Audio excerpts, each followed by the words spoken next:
late tonight?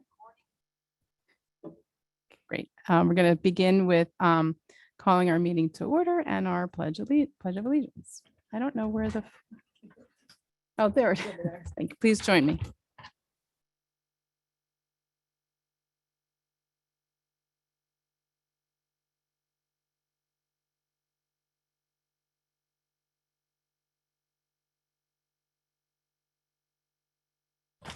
Okay, Mrs. Sugars, can you take the roll call, please?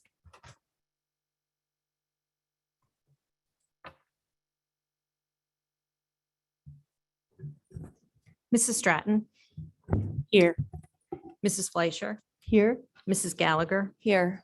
Mr. Greenbaum, Here. Mr. Mayor, Here. Dr. Rude, Here. Mrs. Tong, Here. Mrs. Winters, Here. Ms. Stern. Here. Okay, and we would go on to board recognition, which we have none. Mrs. Wellington, and no presentations and no administrative reports. An update would be fabulous. Thank you. Okay, so the school year has ended, but we are running summer programs. The ESY program is up and running. That program is offered pre-K through 12. Campaign is up and running. We have the summer music program going on here at Carusi, and the administrative team sat in with the literacy teacher coaches, the new math coaches. Thank you for approving that purchase or hire or a budget item, and colleague teachers. Thank you for approving the new colleague teacher. We sat in with instructional coaching group who spent a day with us talking about coaching and the benefits of coaching. We kind of have a universal definition of what coaching means and what the coach's role is. We'll be spending another day in the district. They were with the coaches again today. They'll be with the coaches tomorrow. It was really a great training helping us kind of level set where we are with the coach's role. So that's all I have, Ms. Stern. Okay, that's exciting. And thank you for those updates. So correspondence, do we have any board member correspondence? We don't have any item. We haven't really been putting out any. Oh, Mrs. Winters has some. I got to go to Bret Hart to see the Summer Acceleration and Enrichment Program. My first graders enrolled there. It has been a huge turnout, fabulous attendance, a lot of happy families and happy kids. Today, he told me he got to code with Ozabots, which was really, really cool. I got to hear all about it. So I just want to thank everybody who worked on putting that together, all the teachers who are working it, so making it a really fun and exciting summer for the kids.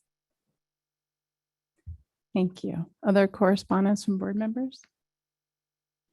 I know Mrs. Winters will be happy for me to say I did make it to the library yesterday. I did check out our summer reading books for our high school and middle schoolers, which are all on display. There were many fewer than I think when you were there. So, but these books are available through the library. They're also available through Sora, which is the online reading platform and also audiobook platform that every student has a login to access. And if they don't, they can contact their school and make sure they have that information. And also all of our schools have some copies of the books from as per Dr. Mahan and Dr. Morton. So if families need copies of summer reading, middle school or high school families, they should contact the school, the main office at the school, and ask if they can borrow a copy of the books. So, and of course, families can purchase the books as well, but we wanted to make sure they're very accessible. So, okay. So any other correspondence from any other board members? So I do want to mention that part of why we were late is we were very excited. We had our first meeting as a full board with Hazard Young and Associates. That is our superintendent search company that we've hired as a district to lead us in the search for a permanent superintendent. We had a great hour-and-a-half meeting with them. And we are planning for a big discussion about our September opportunities for stakeholder input. So in September, we will begin lots of stakeholder input meetings, as well as a launch of a survey for the community stakeholder input on characteristics that people would like to see in the superintendent, what they'd like to see in our permanent superintendent hire. So Lots more to come on that, but that's a preview. Those of you who are here in the meeting or watching the meeting, you're the first to know, be on the board and administration. So, way more to come on that, but that did detain us a little bit today. Okay. So we're finished with correspondence and we will go to our first public comment section. So there are 2 opportunities for public comment this evening. The first public comment session is for board action items only, items 17 through 20. There will be another public comment section for any topic at the end of the meeting related to any topic related to our school district. If you are a student in the district, you may comment on any agenda item during the first public comment period. So if you are in the room, you can approach the podium. If you're a student, if you're online, we would ask that you put an S next to your name so that we know that you are a student. That's how we'll be able to identify you. And if you would like to speak, please identify the agenda item and clearly state your name and municipality. We will alternate between speakers here in the room and those who are online. Each speaker will be given a maximum of 3 minutes to speak. The timer on the screen will indicate the amount of time you have remaining. Public comment is an opportunity for members of the community to comment on matters relevant to the operations of Cherry Hill Public School District or within the authority of the Cherry Hill Board of Education. The board welcomes diverse opinions on relevant matters. Under established federal law governing reasonable restrictions on speech in public forums, statements which demean individual community members or groups or which are irrelevant to the operations of the school district or repetitious will not be permitted. Community members who would like to present information not relevant to the school district are always welcome to communicate directly to the school district through the district superintendent, board president, and all board members via email or other alternative means. Okay, and with that, we will start in the room. If anyone would like to make a public comment on the agenda items. Thank you, Mr. Green. Okay, and please approach. Yoni Yaris, Cherry Hill, 19.5. I don't usually get to do this one when a teacher's staying in the district and not retiring. I just wanted to acknowledge that Mrs. Grassi is going to be leaving Rosa, heading over to East for a new position. As someone entering the teaching field and having the chance of been her student many, many years ago, won't age her. She's an inspiration in the classroom, and for her to be doing special education, social studies at East is going to just be an incredible use of her talent. Students who have been in her classroom have benefited by having her have dual certification in both special education and humanities, and it's just really awesome. When we've talked about needing more services at the high school and for East to be instituting a newer position in that, it's just really awesome. There is a higher number of special education students. So for the district and the high school team to be tackling that head on is fantastic. I am really excited. I'm sad for Rosa. She was there from the start, from day one, as part of the building team of that school up. But it's also exciting when a teacher has been around for that long to want to take on a new adventure, where many times we're hearing educators leaving the field because they're burnt out. You're not hearing educators, I want to try something different. And she's doing that, which is inspirational, and a really credit to who she is as an educator. I'm sure she's going to text me and yell at me for doing this after the meeting when she hears. But just wanted to acknowledge what an awesome educator is, and it's really great for her heading over to East. Thanks. Okay, and we go to the line, and it's a phone number with 788. If you could please state your name, your municipality, and the action item that you are speaking on.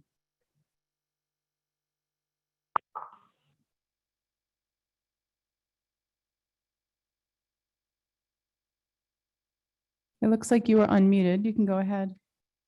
My name is Jeff Podowitz. I live in Cherry Hill. Can you hear me? Yes. Okay, great. Anyway, I'm talking about 17.3, approval of professional services agreement for 2023-2024. And at the bottom of that, it says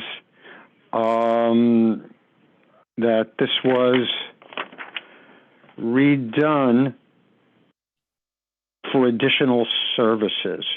Okay. Previously, board approved May 23rd, 2023, revised for additional services.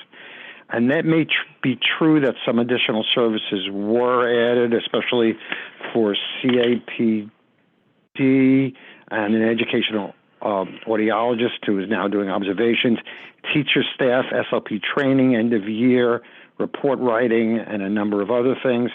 But there have been but there also have been changes to the wording for speech language therapy, the hourly rates, and for physical therapy and for occupational therapy, including different wording when it was straight hourly rates in May 23rd, and now it's hourly for under 4 hours, including training, end of year report writing, progress reports, evaluations, etc. And the same thing goes for speech and PT and OT. And that is a change that may be significant when it comes to actual pricing, especially when you're including not reports, but you're including progress reports and things like that for every child. That can be significant, where a significant change. So I guess I would say vote no on that, because I don't know why those changes were made, and it's incorrect to say that there were additions. There were, but there were changes in the wording of what I just told you on speech therapists, OT, and PT. Thank you very much. But so I would say vote no. That's all. Thank Okay. you. Any additional public comments for public comment 1 in the room? Okay, and no other hands on the line, so we will close public comment, and we will move on to our committee of the whole. So we will start with Mrs. Winters and curriculum and instruction. Thanks so much. For the first item on our CNI agenda tonight, we have the standing orders, which is Ms. Bonnie Minjin. Mrs. Winters, I'll be covering Oh, standing thank you orders. so much, Ms. Wethington. I was looking around for her and I was like, I don't see her No, she's here. not here. So the board approves yearly standing orders. A nurse cannot do anything in the school without an order from a physician. She can't even give aspirin without a physician's orders. So our school physician signs off on all the orders that the nurse can administer, things like aspirin, Benadryl, glucagon for a diabetic, even something as simple as EpiPen. So those are the orders that must be approved. They've been reviewed by the nurses. They've been signed off by the school physician. They just require board approval. Thank you so much. Do any committee members, board members have questions about that? Okay, thank you. The next agenda item is the approval of the High School East theatrical production, which is Mean Girls, the high school version. Dr. Moore, do you have anything you want to say about that? Or do everybody I think knows Mean Girls. Does anybody have any questions? Yeah, I think pretty much a popular, the playback based after the popular movie Mean Girls. The script is the high school version. I want to emphasize the high school version, so it will not contain the risque language and things like that in it. Thank you. Is there any questions from committee members or board members on Mean Girls? Excellent. I'm looking forward to seeing it. And then the next item is from Dr. Morton as well. It's the vocabulary articulation plan, and CNI members have had a chance to review the information that he sent in advance of the meeting. So can you just summarize briefly for the rest of the board members who didn't have the information?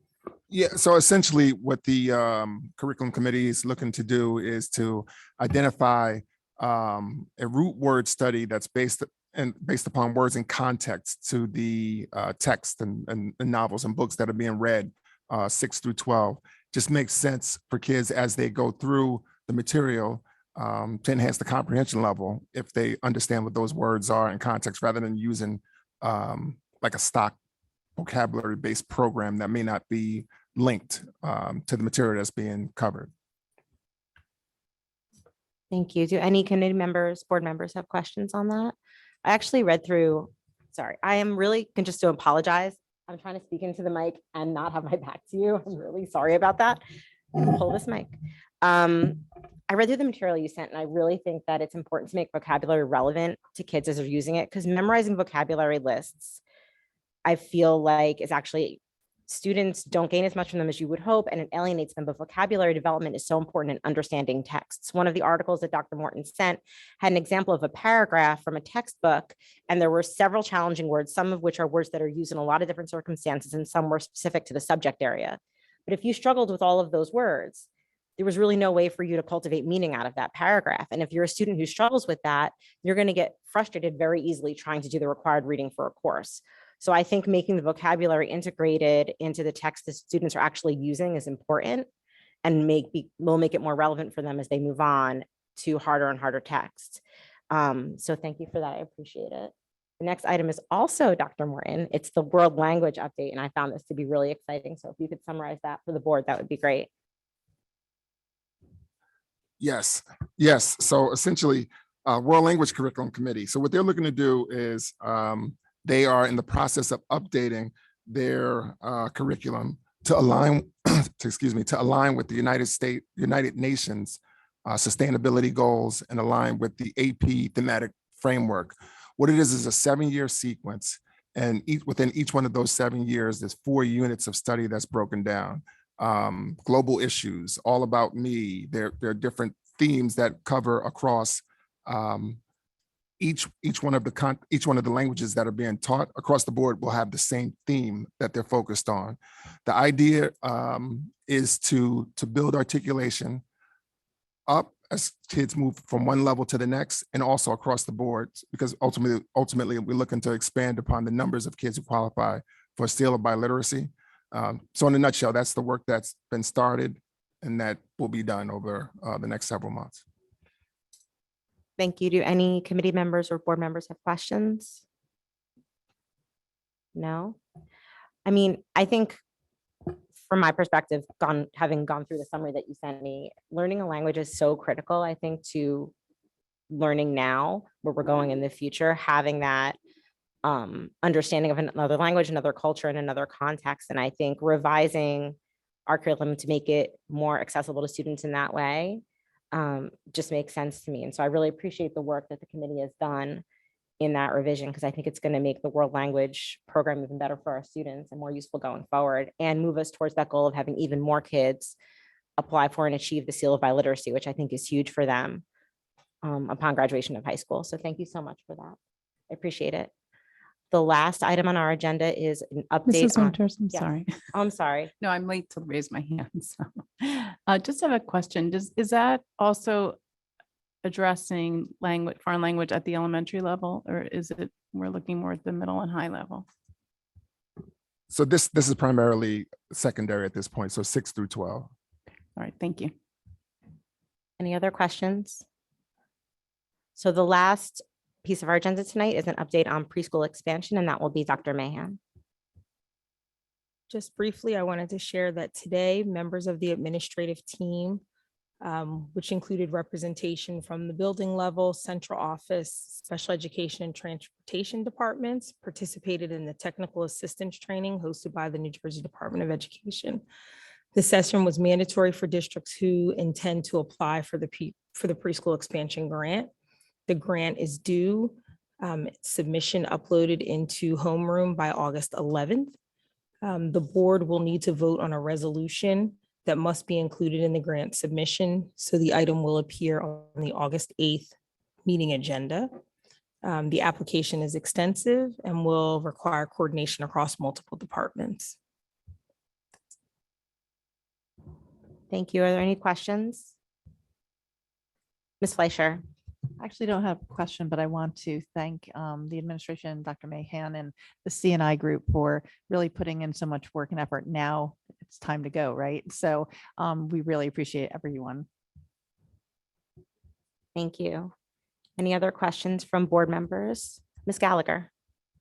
So I know that there's like a timeline regarding like students who applied for next year. Or have we gotten past the what's the word I'm looking, like or have students committed? Have you gotten past that? So have you started working with transportation companies? Are you at that point yet? At this point, we have gotten the children that have registered, and we have built stops, which then allows us to put the specs together to put it out to bid. So we're hoping to have them out to bid by next week. And hopefully by the end of July, early August, we'll know where we stand with transportation. Okay, thank you. Ms. Sugars, just to follow up on that, have there been preschool parents who have opted not to use transportation? Is that a question we asked? Or are we just assuming everybody's going to use the transportation? At this point, we're assuming everyone's going to use the transportation. Okay. Yeah, I guess you have to plan for that. I was just asking because in other districts that have done this, a lot of parents have actually opted out of the transportation at the end. So I didn't want you to be creating all these stops. And then I think it was in South Orange, which is the model district the department tells us to look at, 70% of the kids or something decided they were not going to use the transportation. So I'm not sure how that will shake out in Cherry Hill. I mean, we have not offered transportation to preschool before. Special needs, Except for but special not needs, right. regular, right? Mhm. So I'll be interested to see how that works out. Any other? So am I. Yeah, hopefully it works out very well. Board optimist. Any other questions from board members on preschool? Ms. Elmore Stratton. Sort of a preschool question, but like an enrollment question in general too. And have we gone back and compared where we are to what the GRIP study projected at any point? Just because we did a lot of work with that, and I just want to know how we're lined up to what they thought where we would be for I guess next year, 24, 25. We have not. No, I mean, I don't have that information. I can share though that Rutgers is currently doing a study of the 0 to 5 population in all the counties and all the districts. They're doing that on their own through their preschool research office, which is the National Institute for Early Education Research, or NEAR. And that information should be available to us this fall. So that will be an updated look at the projections for our 0 to 5 population. The GRIP study, this is my personal feeling on it. It was outdated even by the time that we were looking at the middle school redistricting numbers. So one thing that we were talking about in the committee chairs group was possibly thinking about getting updated demographic numbers for the district looking forward. But we haven't, as far as I know, we haven't moved forward on that. It was just an idea we were talking about, because I think we really do want to get a handle on what our population looks like and how we best serve them and build capacity in the buildings that we have.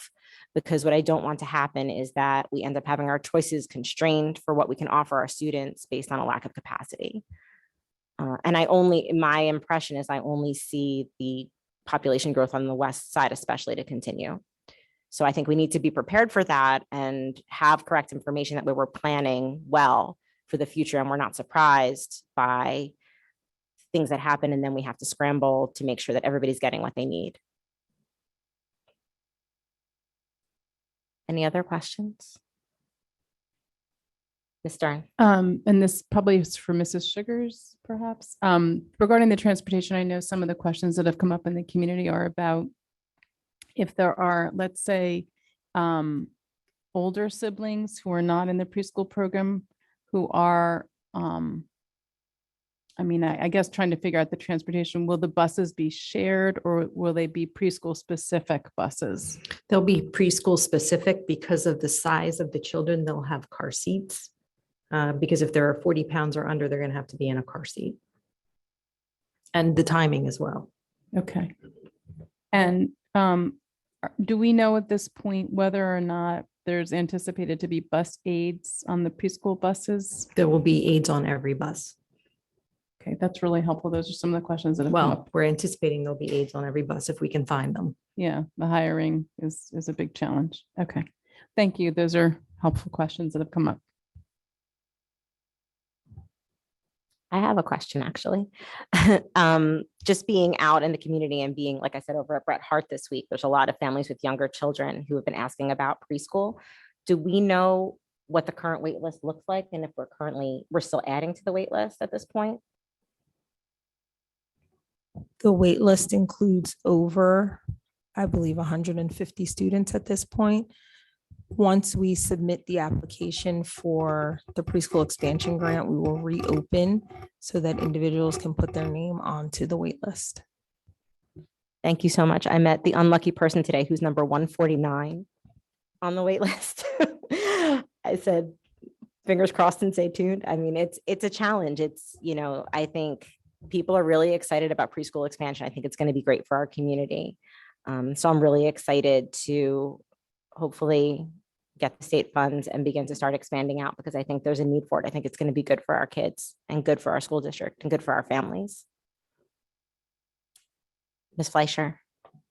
A quick question. I know that the 100 children who are going to be at Malberg have we decided on what the time they're going to go, like what their school day will be, and when, if not, when we will know?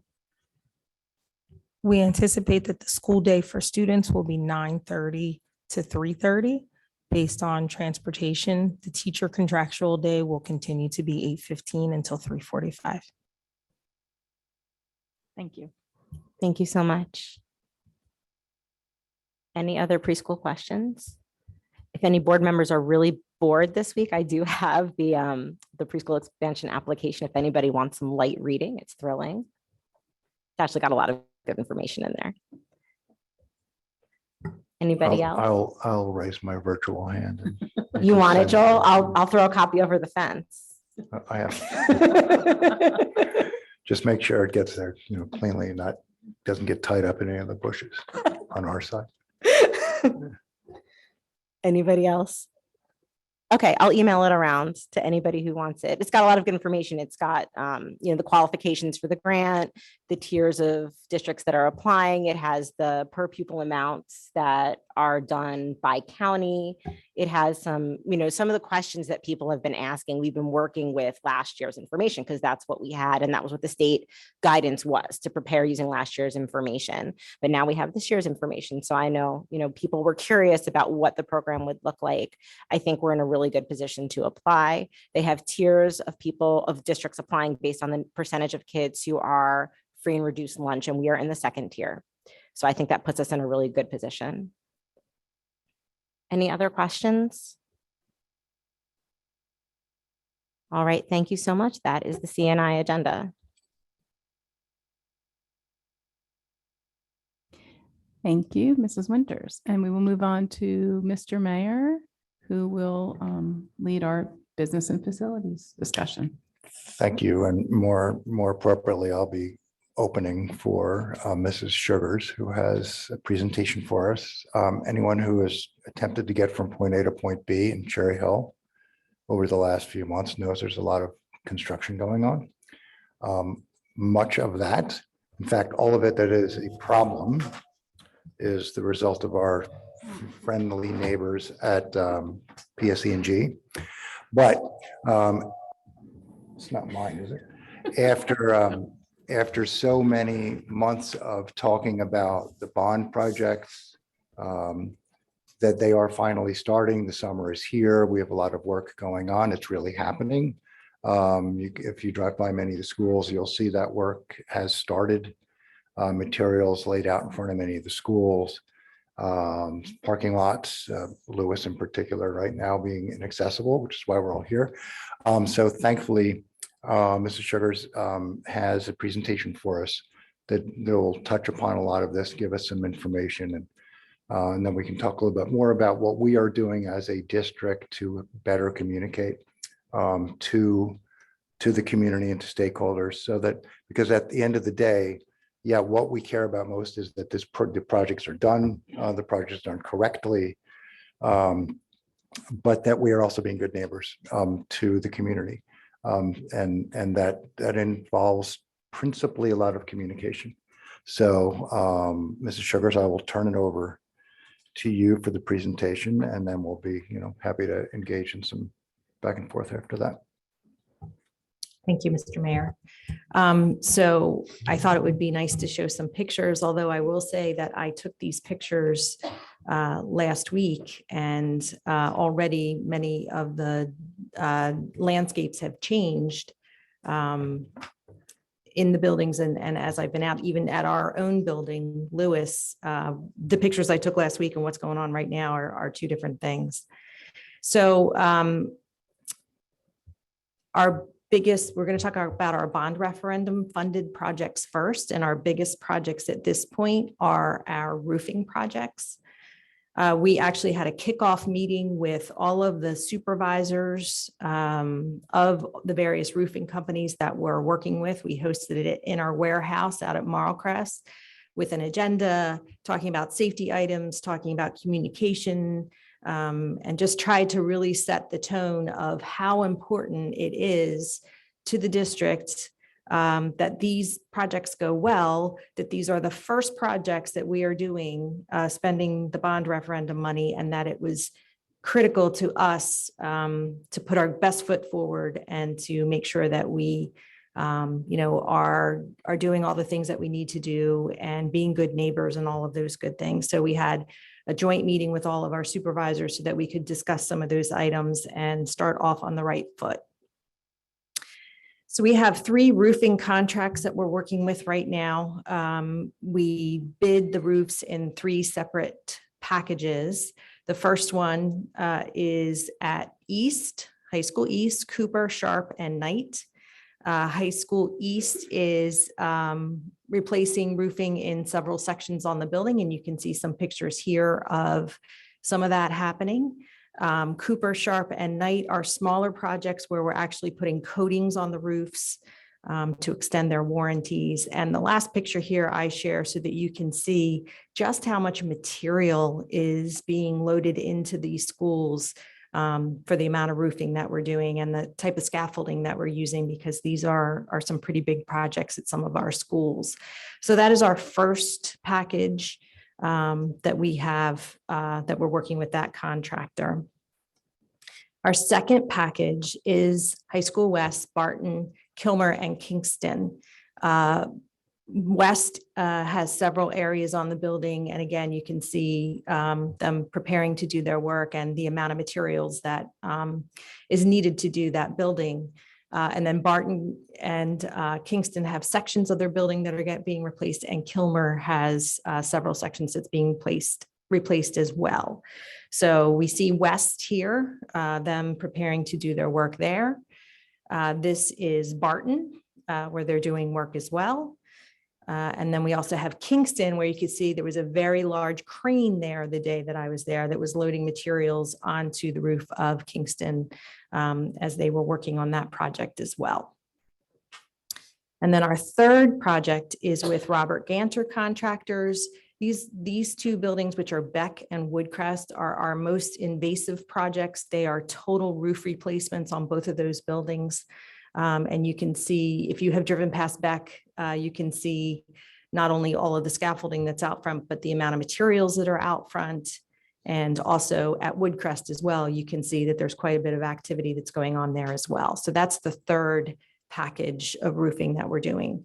So it's a lot to manage, working with 3 different contractors, trying to keep 10 different buildings, 500,000 square feet of roofing managed and supervised, and making sure that everybody's moving in the right direction and doing all the things that they need to do.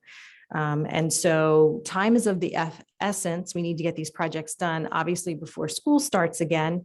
The weather has not been particularly cooperative after, relatively little rain in May and June. I think the day we started the projects, it started raining. So, we're talking about different strategies, including additional manpower and those kinds of things to make sure that those projects are done on time. And then we also have our project at Rosa. We are replacing the flooring in Rosa. This is the back wing, the first and second floor. We will be replacing lockers. We are removing asbestos tile that is in those hallways. And then we'll be replacing that carpet with tile. So we're very excited for this project. If you have been in that hallway, you know how bad it is and how desperately this is needed. I was told today that the abatement is just about done and that the new tile should start going down by the beginning of next week. So we're very excited about that project. Lockers have been removed as well. They're on order and we're hoping to have them by the end of July. And then we have our playground projects. We have a project at Hart and a project at Payne. Unfortunately, when I visited Hart, they had not started the work there yet.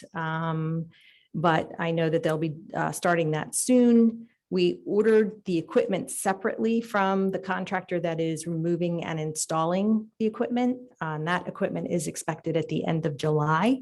So this area should be prepped and ready to go by the time that equipment comes in.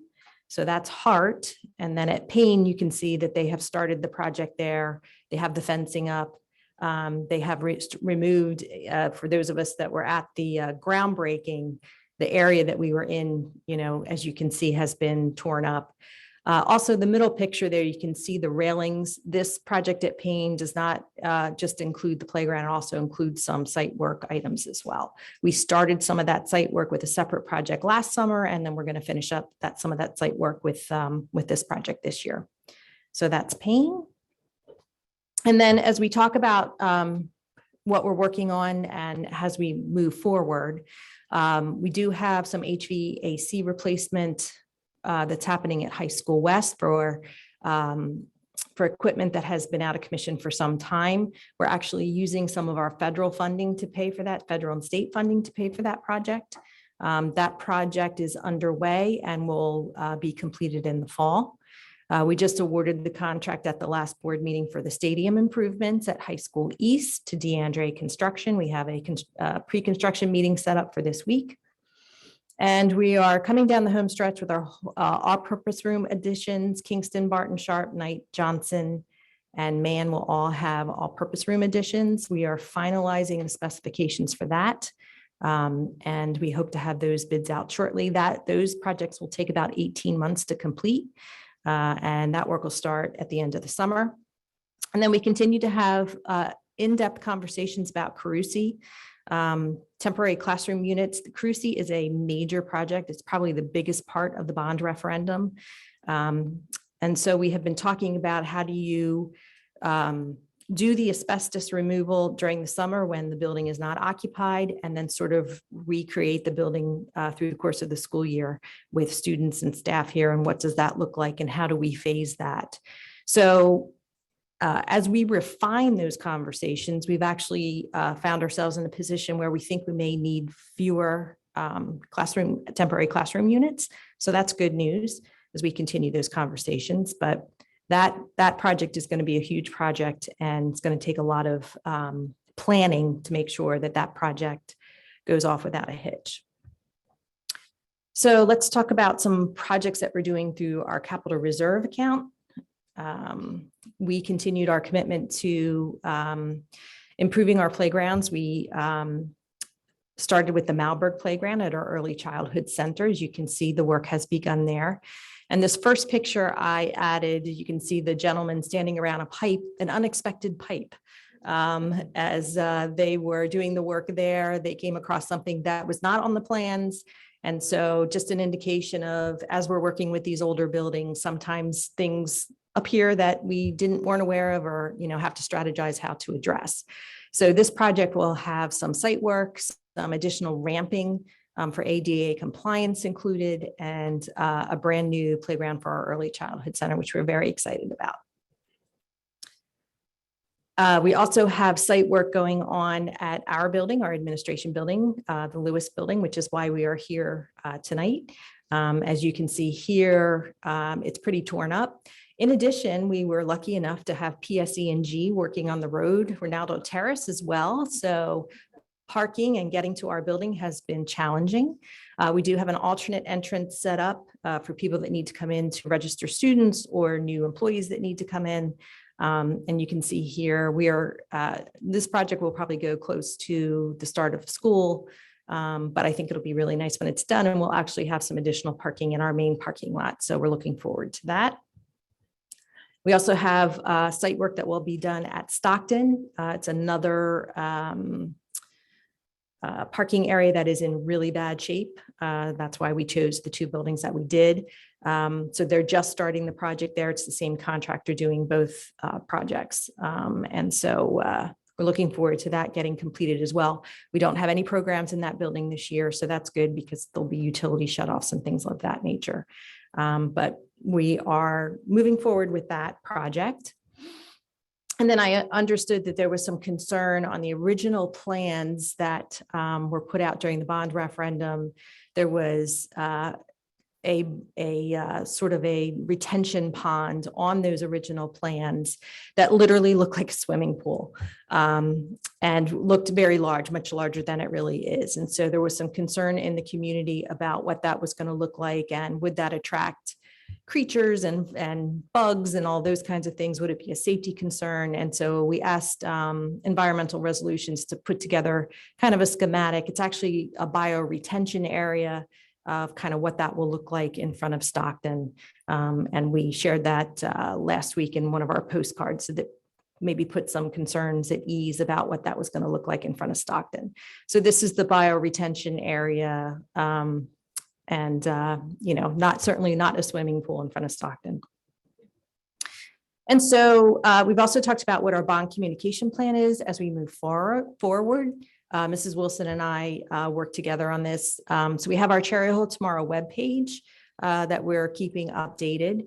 We also have our bi-weekly update, our postcard, kind of an abbreviated version of our weekly newsletter that we will use to keep people updated.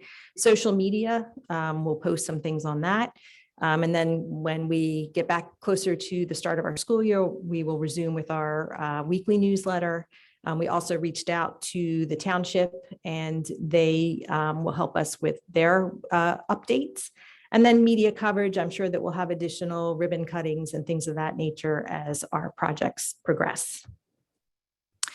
The other thing that I wanted to talk about was some concerns that have been expressed, or some questions from the board about sharing information with the board, kind of where we are in terms of where projects are and what that looks like.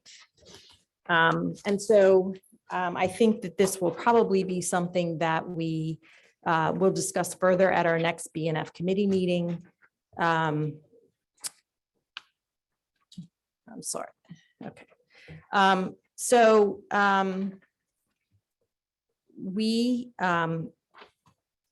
we move forward with these projects, there have been some questions about where we are from a budget standpoint. And so I'm providing this just as an example.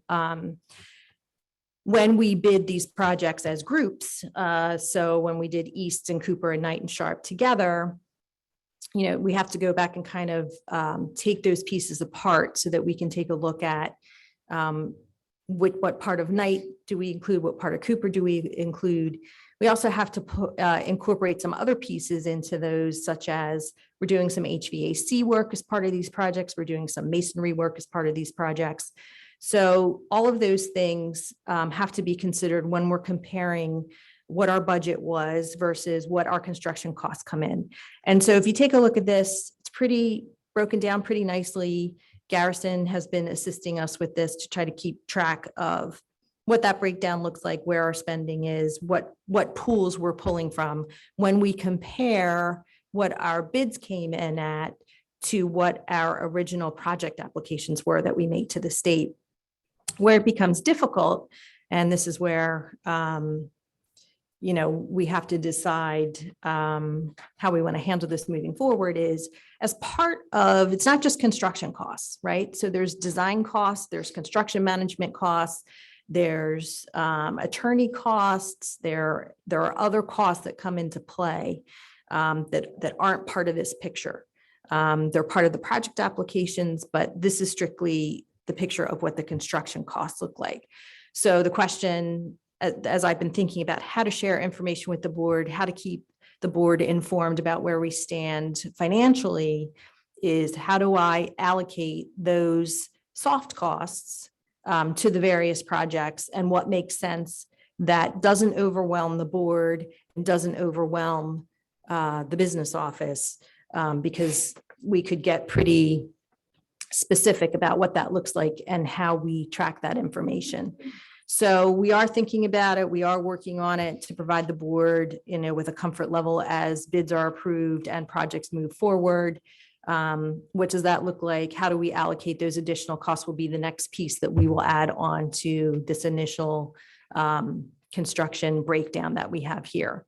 And so hopefully by the next BNF meeting, we can sit down and kind of talk about what that looks like and what makes sense for the board so that they understand it. And that, again, like I said, I'm not asking my accounting department to allocate every single little thing to various projects.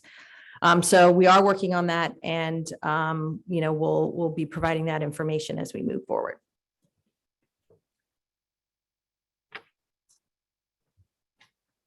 there any questions? Probably, I just have a couple. First of all, we'll start with this, with the spreadsheet. This is tremendously helpful. And I think going forward, it'll be not just for the board, but also for the community. Important to have, increased as much as is realistic, and as much transparency as possible. But to your point, do it in a way that's sort of user friendly so that we as board members understand what these numbers are. And we're at the same time not asking you and your staff to do more than is realistic. And that, maybe that's going to be a balancing act as you move forward, but I greatly appreciate the work that you're doing to start developing this sort of information that we can certainly use. With regard to communication, thank you for that update as well. And construction projects are frustrating. I think we all know that, and any of us who have had construction in our own homes or nearby recognize that sometimes, things happen that cause you to wonder what's going on. Why is this truck here? Why is this person on my property? We're really good, I think, at communicating to the district in the various methods that we have. It's harder for us as a district to do that outside of the community. So it's great that Township is involved, and hopefully they'll be a good partner in helping us as a district to communicate out what's happening, when it's happening, so that if issues arise, they can be addressed and they can be worked out amicably. Because again, we want to be good neighbors. So I appreciate that. Question about the Carusi TCUs.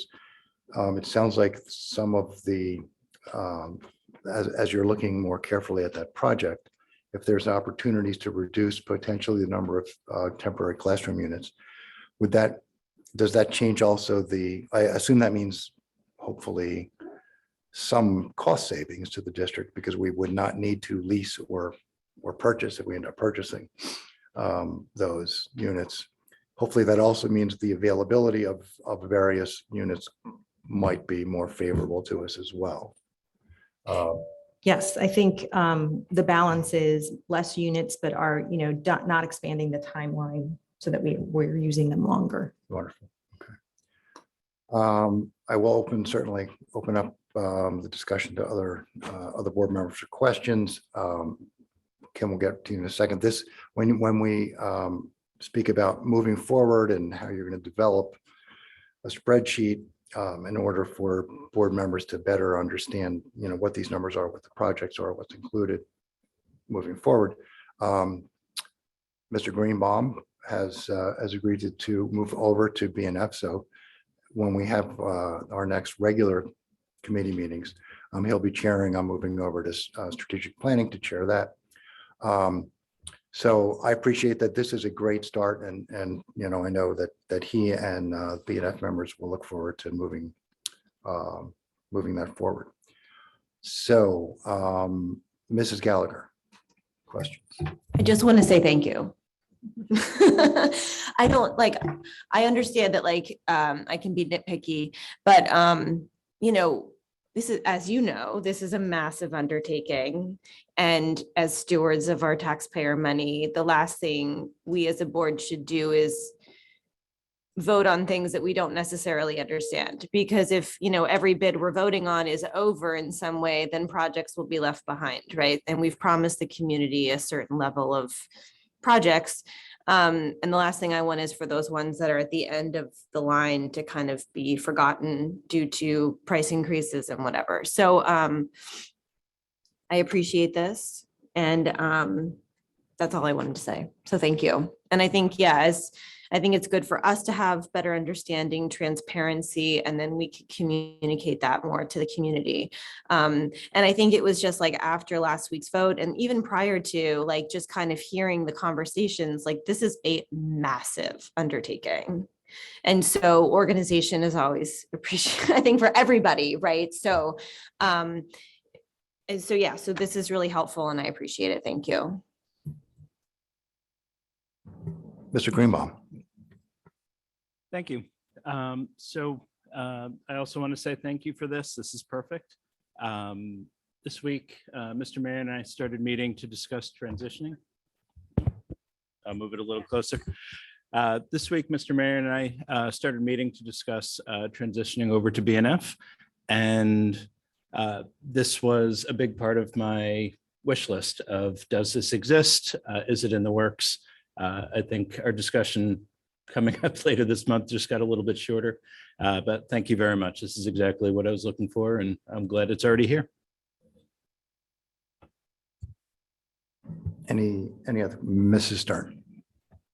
So first of all, Mrs. Sugars, I think to Kim's point, Mrs. Gallagher's point, just, this is enormous and I really appreciate it. And if you would kindly share whatever meditation or yoga classes you're taking to get you through the summer, I'm sure we could all use a little bit of the de-stressing magic that you must be going through because, yeah, I think even just watching the presentation, it's just so significant.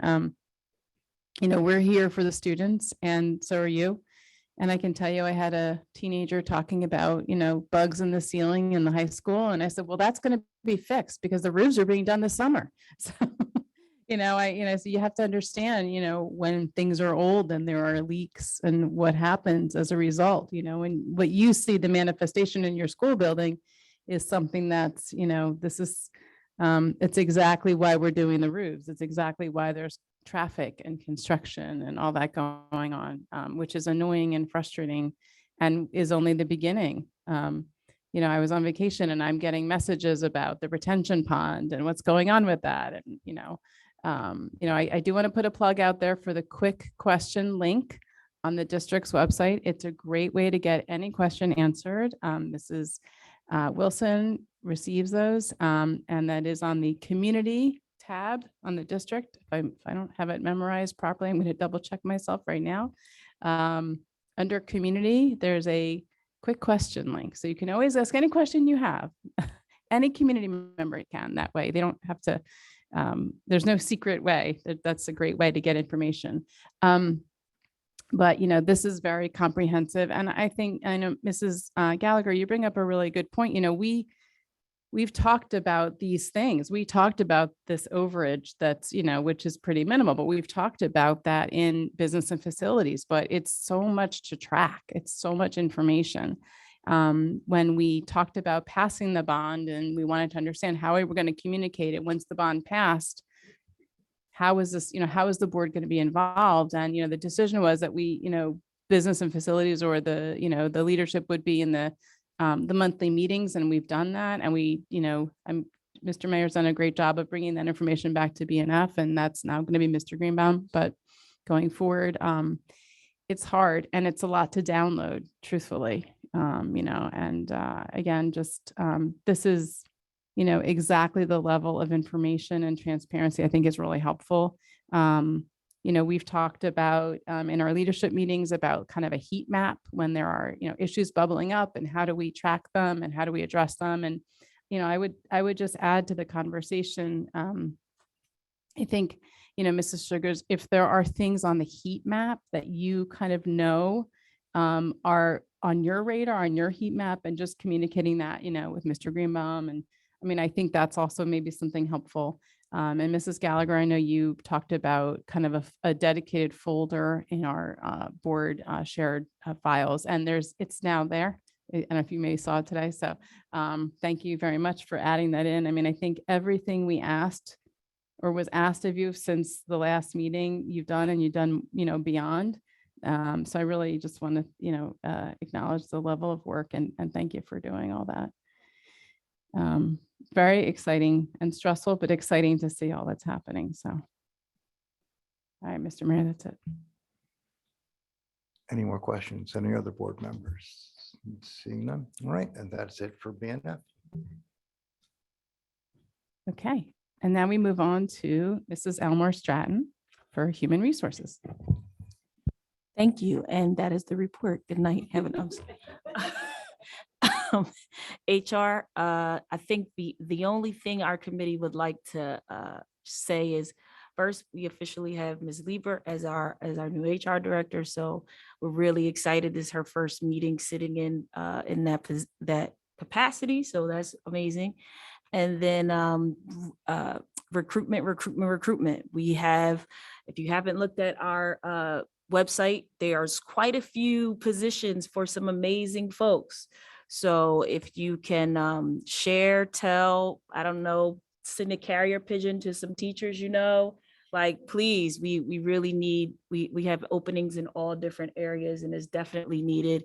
I'm sure everybody's aware that we can't do any of the work if we don't have the folks to do it. So many hands make light work. So that's our biggest focus right now. And then just another thank you to the HR department, as they are working very hard to get as many people in and done so that they can get this September set to go. And I know a lot of principals are also doing interviews like crazy too. So that's all I can share. The rest is confidential. Okay, thank you so much. And we move on to Mrs. Fleischer, Policy and Legislation. Thank you, Mrs. Stern. Tonight for policy and legislation, we have one discussion item, which is up for first reading. It's the policy 2419, school threat assessment teams. Last year, the governor signed in last August 1st, requiring school districts to establish threat assessment teams in schools starting this fall, the 23-24 school year. So that is what we are actually going to be putting through tonight in our first reading. And I was wondering if Mrs. Wethington and I think Mr. Saporito is going to help us too. I saw him way over in the corner there. So if you guys can take that away. I'll start, and then Mr. Saporito is going to jump in. Mr. Saporito was on the ground floor when this legislation was first passed, so he has a lot more context if you should have questions about the process. So the governor signed school threat assessment team requirements into law last summer. We are on track to implement as of September 1. You have the policy in front of you for first reading because we have to have a policy in place at the start of the academic year. We were waiting, Strauss Esme was waiting because the policy is based on guidelines created by Department of Education, who did not create the guidelines as of today. So we have to have a policy in place. So the policy is based on the statutory requirements. You will see some kind of revision at some point when we have guidelines from NJDOE, but to be in compliance with the statute, this is why you have the school threat assessment, school safety team, policy in front of you. Mr. Saporito is making his way over. You have questions about the process, all of the counselors, the elementary counselors and the SACs in the district will be on the teams and they've all been trained. Mr. Saporito has been trained. The administrative staff will be trained tomorrow and next week, and then we will be done with our training requirements. Questions?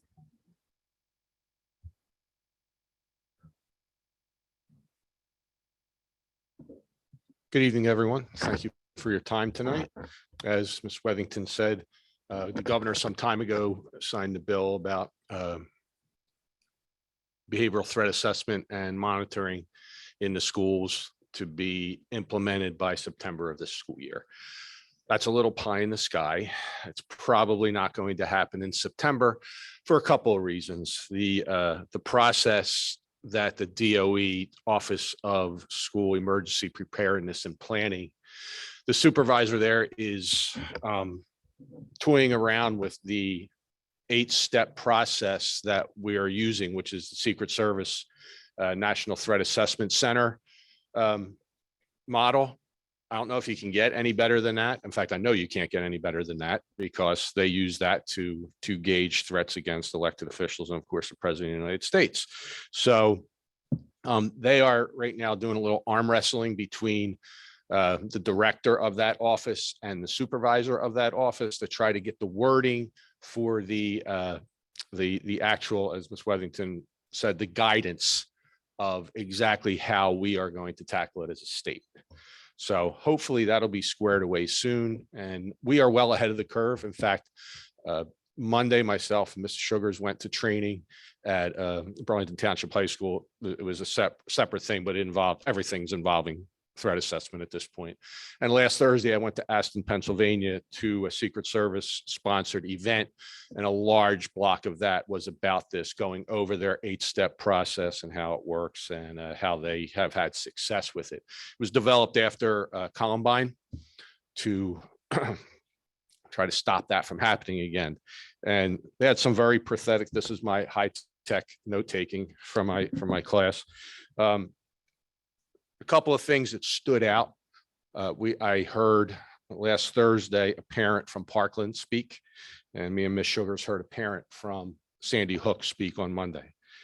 I don't even know if heartbreaking is the word that comes to mind, because I couldn't figure. I mean, my kids are long out of grade school and high school, but I couldn't even imagine what chaos these families, from the minute it happened to the minute that they found out, and unfortunately their child did not survive. And in both cases, the Parkland father said the pervasive attitude was it could not happen to them in Parkland. The other day, I believe, yes, the young lady from Sandy Hook said, not here, could never happen here. School violence, shootings, other violence has not been eradicated, as we have seen in Uvalde, and we've seen in Michigan, and we've seen in many other places. It's not the mumps or smallpox. It's going to happen again. We need different ways to approach safety. Physical safety is of the utmost importance. Of course, the building's locked, everybody's trained, all those important things, the DOE law on practicing drills, all that stuff is extremely important. But we have to get it at the root. And this is what the behavioral threat assessment is trying to do. This is not a substitute for an IEP meeting. This is not a substitute for discipline. This is not a substitute for regular security in the school. This isn't for when a kid gets hit in the face with a kickball during recess and says, I'm going to kill you, to the other kid. Now that's kids. This is geared towards legitimate threats that have basis to them, that there has been some sort of, and there's a whole list of actionable items that people that have committed violent acts in school has gone through, from the ground level of, I think I might do it, to actually planning, buying, practicing, surveilling, and it goes all the way through all these steps. The kid that kicks the kid in the head with the ball in the playground is not in those steps, and they would not be put through this. That's what I want to reassure everyone. This is not going to be every suicidal ideation, every homicidal ideation that gets done is going to go to threat assessment. It is absolutely not. In fact, I see every one of those forms, and we've had a number of them this year. And from a quick view of them, I think there may have been 3 that we would have started a threat assessment on. That's it. Like I said, it is not something that is going to be, hopefully, not going to be used all that often. It is for legitimate threats. There is, as I said earlier, the Secret Service National Threat Assessment Center. If you Google United States Secret Service National Threat Assessment Center, or NTAC, NTAC, there is a multitude of open source documents there that you can read. One of them is a threat assessment behavior model adapted to schools. It has everything that I talked about.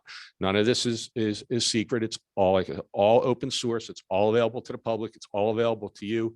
There's many documents there that show how the threat assessment and how community involvement, all the stakeholders, have stopped many school violence incidents. So that's where we're standing right now. As Ms. Wethington said, also Jen DeStefano has been unbelievably important in this process. Me and her have both attended basic and advanced threat assessment. She is actually a master trainer. I am having a very hard time getting into that school because everybody is trying to get into it. And I guess they're going alphabetical or something, which puts me at the end of the line. So eventually I will get into that school. So we will have the 2 of us that will be able to train our people, which is very important. I want our people trained by our people. so that they know what we expect from them. The makeup is still, we know the basics of the makeup, but there's also some room for messing around with that too. So, but that's where we're standing. The training's going great. This is one of those things that everybody thought was not going to happen. So it got kicked down the proverbial can got kicked down the road. And now all of a sudden it's happening. The last class, there was 400 people online, and that was only the individuals that had registered. Everybody else was piled into rooms sharing the screen, because now everybody that has that position in the school has got to be trained. And there's only 2 sessions left, I believe, of the basic training, which is virtual. The advanced is in person. That was originally going to be required to be on the team, but it's not going to be able to happen. There's just not enough days before September for that to happen. So that's where we stand right now. We have been complimented by the DOE, like I said, Office of School Emergency Planning and Preparedness, that we are well ahead of the curve. So any questions, I'll be glad to field them. Thank you so much, Mr. Saporito. And on behalf of the board, I'm sure, we truly appreciate both you and Mr. Stefano starting on the ground level to help and protect our community and protect our students and our family. So thank you so much for that. Are there any board members or committee members? Mr. Mayor. Well, it comes as no surprise for me as former law enforcement and in a very law enforcement friendly family that I recognize the importance of your work, of the training that you got, the pride that you have in having accomplished it, the importance that you recognize in communicating that and training on to others. And sure, no one in this room wants to have this conversation. But as you know all too well, it's a conversation. It's more than a conversation that has to happen. It's action that has to take place. It's training that has to take place. It's knowledge that needs to be provided to the people who have the opportunity to make a difference, which you do, and which I know you will ensure that our district staff has. So thank you for that. Thank you for caring. Thank you for taking the time to be prepared and to be trained. One question though, while this is open source, much of it I'm familiar with. Ms. Wellington mentioned that we have some of our staff and administrators who have already been trained. Is any of the training still available for non-school, for instance, board members? If I wanted to, As long as your email address is a government entity, you will be accepted. You can be accepted into the training if there's space. If there's space, I think they may be full. Which is Mr. what Mayor. is the issue right now with the 2 classes remaining that are virtual. understood. Yeah, we signed up for our classes probably 2 months ago. Yeah, this has been 18 months in the making. So I got out of the way early, which is good. And so now I can just, craft it to what we need.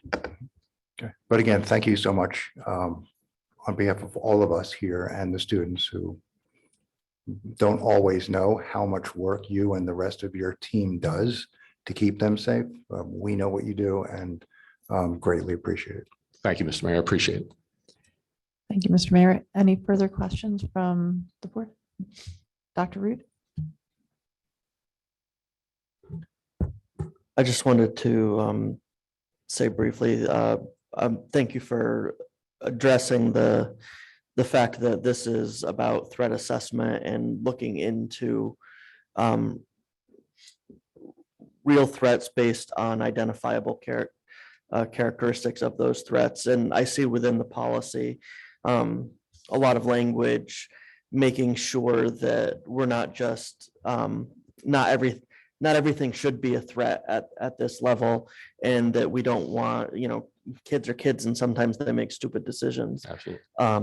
And kids that make have aberrant behavior, make a bad decision, we can't just pigeonhole them at, type them as troublemakers or threats, but it sounds like the work that you're doing is much more involved at looking into the threats and understanding where behavior is coming from so that we are keeping our community safe and at the same time making sure that our kids that we're paying attention to the kids' behavior, not just typecasting them, I guess. I don't have the right words at the moment to say this, but I appreciate your language in talking about the threat assessment. And I think the policy does a nice job of laying out how this will really help going forward.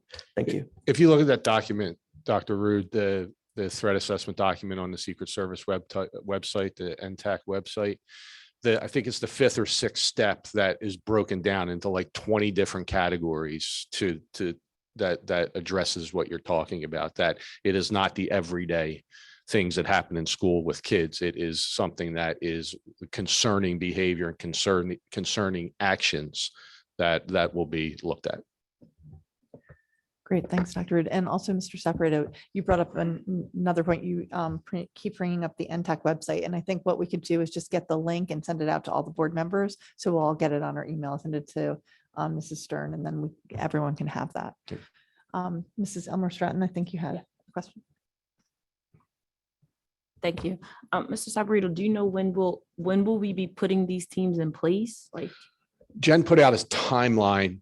I forget what train, I think we presented to the principals a few months ago. Because the last thing we want this to be is something that looks like was just thrown out and haphazardly. There's going to be a presentation to the public. We're going to have the DOE people come down if necessary. They will come down, they'll help us out. The Secret Service will come down and help us out. Stand Up for Parkland, the organization that was born out of that tragedy, will come down and help us. And what was the name of Mondays? Do you remember, Lynn? Safe Schools. That's an organization that was born out of the tragedy at Sandy Hook. They will send representation. So we've made a lot of contacts over the past couple of days, traveled a lot, but this needs to be done correctly. And that's the most important thing. Yeah, that's why I was asking, just making sure that we have, because it sounds like it's super robust and there's a lot of steps.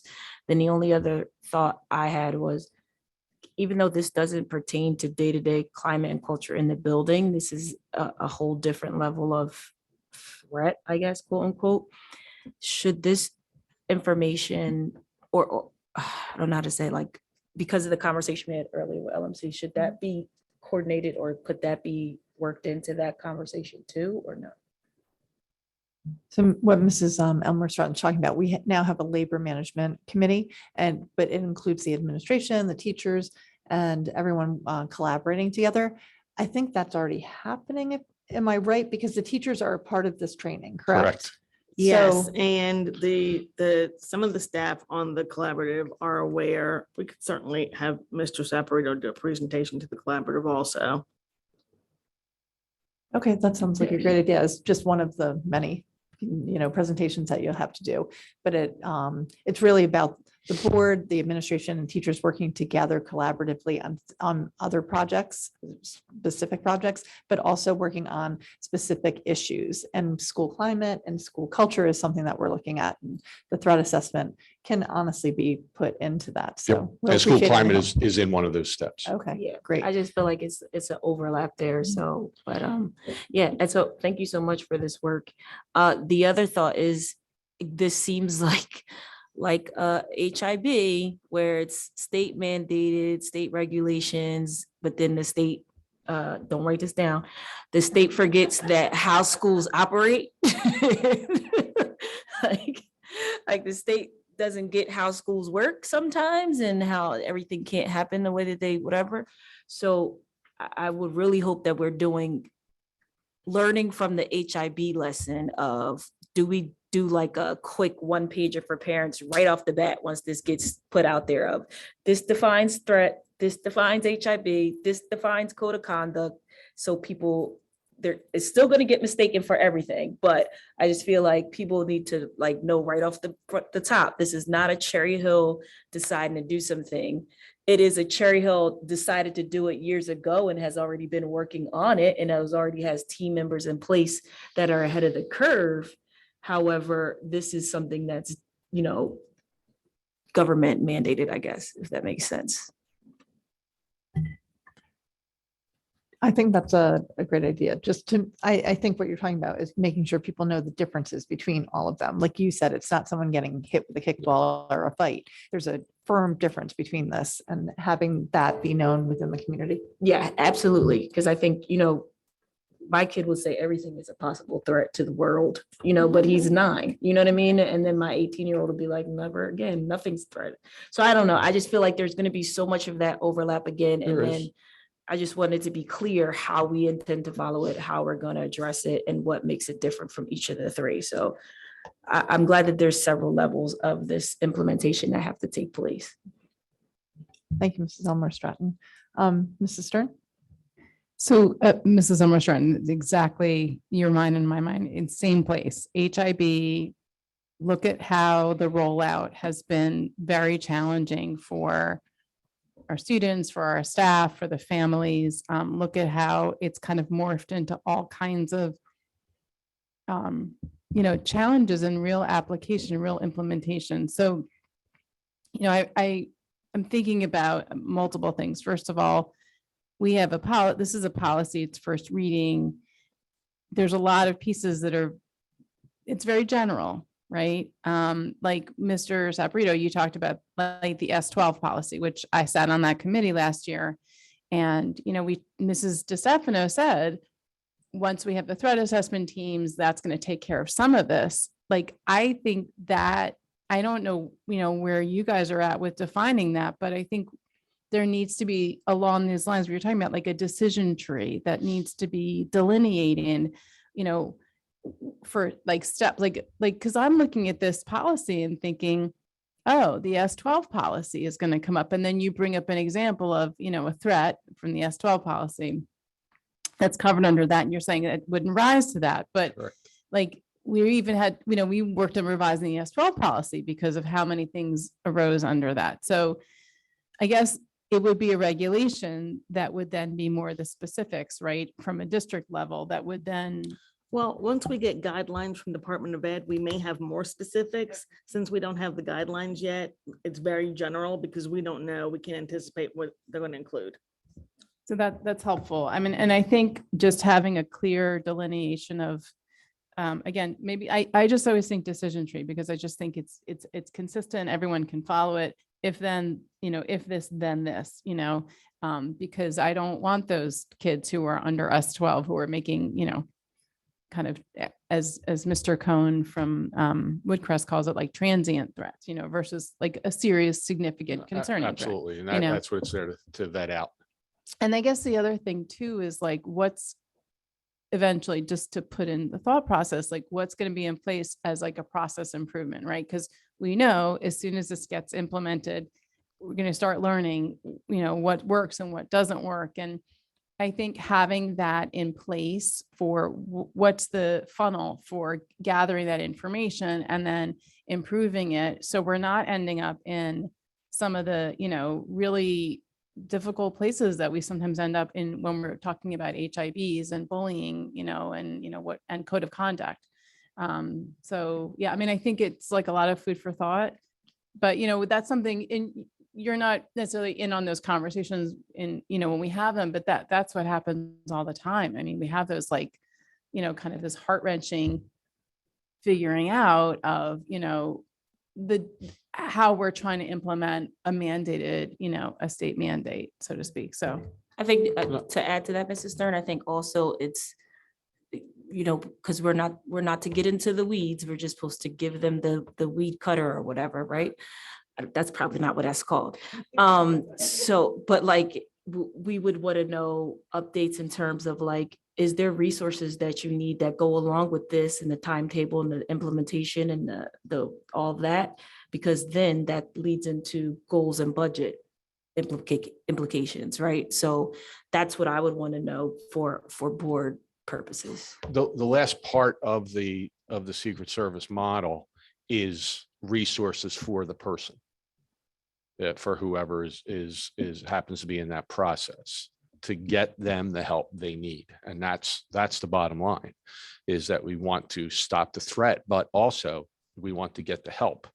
And the two people don't like to say their names. I kind of like to say their names because I want to put it in their head, but to the deference of the two people that spoke, who adamantly said they will never say their names again as long as they breathe, I will not. But the shooter from Parkland and the shooter from Sandy Hook both had telltale signs that should have been picked up. And one of them, which was in both of them, one was removed from school, the other one, they're both removed from school, from their schools, but both of them had, and this is where this collaborative thing that we're talking about comes into play. It was writings in school. Some writings were so bad that they couldn't even, so graphic and bad that they could not be shared with the class, and nobody did anything about it. Video game playing it to an extent, to the part where you're locked in your room and never come out again. The Sandy Hook shooter, mom never went in his room, left food outside the door, knocked on the door and told him his food was ready. And then the opposite happened when he was done. It's those types of things. And this is also going to involve law enforcement, like Mr. Mayor said. There is a point, one of the steps is when you delineate when law enforcement will be notified. So fellow board members, though, I would ask the committee, like, Mr. Saporito is sort of a department of one. Yeah. Yeah. So we need to be thinking about that come budget time of, like, he's a department of one doing this for 19 schools. And I'm sure there's other schools of our size and capacity and budget that have more than one Mr. Saporito, or have a Mr. Saporito and an assistant Mr. Saporito underneath that too. The campus police are trained. Four of the 8 at this point have been trained. My problem is I'm not like a regular police department where somebody needs to go to training. I could send a bunch of people to training and they can be covered by the other people in the department. There are no other people in the department. So I had to do 4 at a time. I will get the other ones through as quick as possible when the DOE starts back up. One of their problems is their contractor that is doing the training for them, the grant's done. So now we're talking about a budgetary item in the state's budget. So because they would have to now pay for the contractor out of the state budget. So I don't know, just throwing it out there for everybody to think about. Capacity, scope, staffing, needs, resources, keeps our children safe. Does. Leave it at that. If there's no other questions, I'm going to leave with one thing. And I don't want to be the person that everybody says, oh, here he comes. Like, he's walking into my room. What happened? Why is he here? Which happens all the time. Right, Al?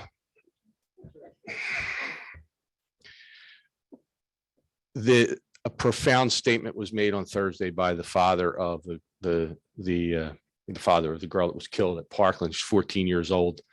All the things that a 14-year-old should be. He said him and his family will never have a happy day again in their life. I don't know if there's anything more sad to hear than that. And we don't ever want to have to do that. That's all I have. If that's it. Thank you, Mr. Saporito. Thank you for your time. Thank you.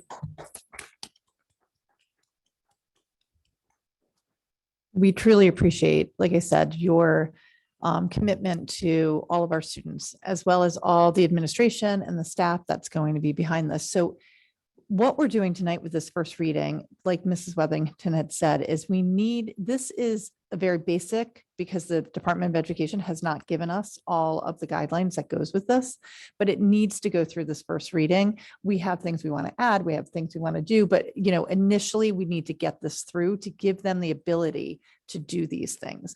And I think we'll be hearing updates once we get all the guidelines, because we're going to have to revise it. It's going to have to also go through the first reading process when the revisions, correct, Mrs. Wethington? Yes, I'm hoping that we'll have something from the Department of Education shortly, but until we do, we'll go through first and second reading again when we have those guidelines available. Perfect. And then we can always just, everyone's made, really great points. And I think this can be a starting off point to where once everything starts to get rolling, after we okay this and it starts the school year, once they figure out their timelines and what else they need, we can really sort of group back together and decide if there's anything else that we can do to support this. Mrs. Stern? Just thinking, because it's so new and because, we're going to get revisions and then, this is all theoretical until it becomes practical and applicable. Do we want to put this on the issues timeline for I don't know, next summer? I mean, I can put it in the spreadsheet that we just kind of keep an eye on it. So we, because we don't necessarily review policies except on every 3 years usually, or Yeah. but it sounds like we may need to review this. Well, it'll come back from the Department of Ed. Do you think it'll come back by a year from now or so, or it's hard to say? Yeah. Well, maybe, kind of put a I mean, pin in it it doesn't, yeah, essentially. it doesn't hurt to sort of mark it, Okay, right? yeah. And then we can always move it because we always are flexible to do that, but it reminds us if it hasn't come up yet. So it's a great idea. Yeah, So why okay, don't we do I'll put that on there. Okay, Thank you. that's perfect. Thank you, Mrs. Stern. Are there any further questions on this first reading that we're talking about? Any further discussion? Or Mrs. Wethington, do you have anything else to add? I do not. Okay, great. Thank you. The only other thing that is on the agenda tonight is the second reading of P9140 Citizens Advisory Committee revised. That was something that we have already spoken about over the past few meetings. Are there any other questions or discussion items that the committee wants to bring up or anyone else from the board for P&L? Mrs. Stern? Back again, sorry. On the next policy, 9140, at the second page, it says choose only one of the following but shall and need not. I might have missed that conversation, but Mrs. Wellington, and where did this come from? It didn't come from within. No, yeah, we did discuss it and we did right, we pick did. one. I just don't recall which one we picked. I have to go back. to okay, my so we got to notes. pick one and we Yeah, got to we have definitely it. picked one. Yeah. Okay, yeah, just it's a small thing, but Thank you. I appreciate that. Are there any further questions? Oh, Mrs. Stern, then I'll hand it back over to you. Thank you. okay. Thank you. Thank you very much. And we move on to strategic planning, Dr. Rude. Usually we don't have too much to discuss with strategic planning, but fortunately tonight we have a presentation.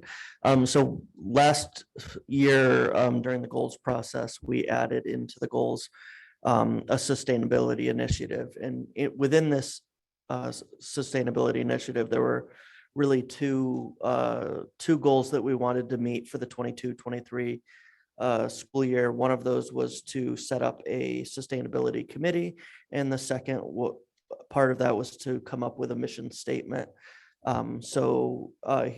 Here to present to us that mission statement is the chair of the sustainability committee, Dr. Albert Morales, assistant principal over at Rosa.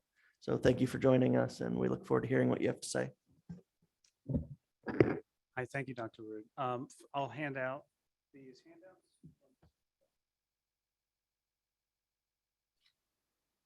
Okay, is Ms. Sugars, is there going to be on the presentation on here or no? On the screen? Oh, I sent you the link. I'm sorry. That's okay. That's okay. No worries. No worries. I'll share it. It's okay. I apologize. I'll share it with you again. Okay. So I'll start with the members of our committee. We had several students from the high schools that joined us. So Vox Chang, Natalie Rappaport, Rebecca Savath, Mia Watson were our student representatives. And then we also had two teachers on the committee. Brian Grillo, who was here earlier and did have to step out, Dana Pilla Grippy, and then our community member, Alex Balmer, two administrative representatives, myself and Rick Mishiosha, principal at Sharp, and then from the district, Dr. Rude, Ms. Sugars, and also Ms. Wilson. And so we got together on January the 31st was our first meeting And between then and now, we worked on a draft version of the mission, vision, and guiding principles. And then, of course, we were slated to present to you all today.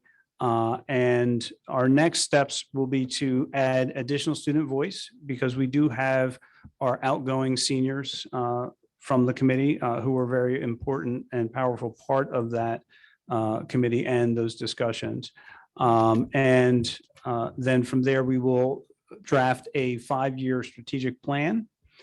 And one of the goals, but not the goal, is our re-involvement and reconnection with Sustainable New Jersey. So we have already had some contact with them, but really our goal, our ultimate goal, is to be a model climate action and sustainability leader in the state and potentially even beyond. So that is our hope. So when we started on this journey, we decided that it was important for us to determine what our core values are.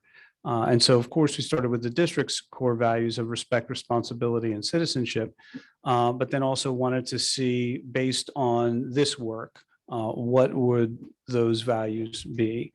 And so in determining our why, our deep values were determined to be stewardship, justice, and empathy.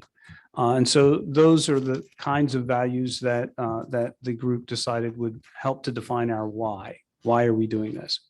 And then the following values were those that that would help guide how we do that work. And so the group talked about innovation, creativity, collaboration, perseverance, resilience, and being progressive.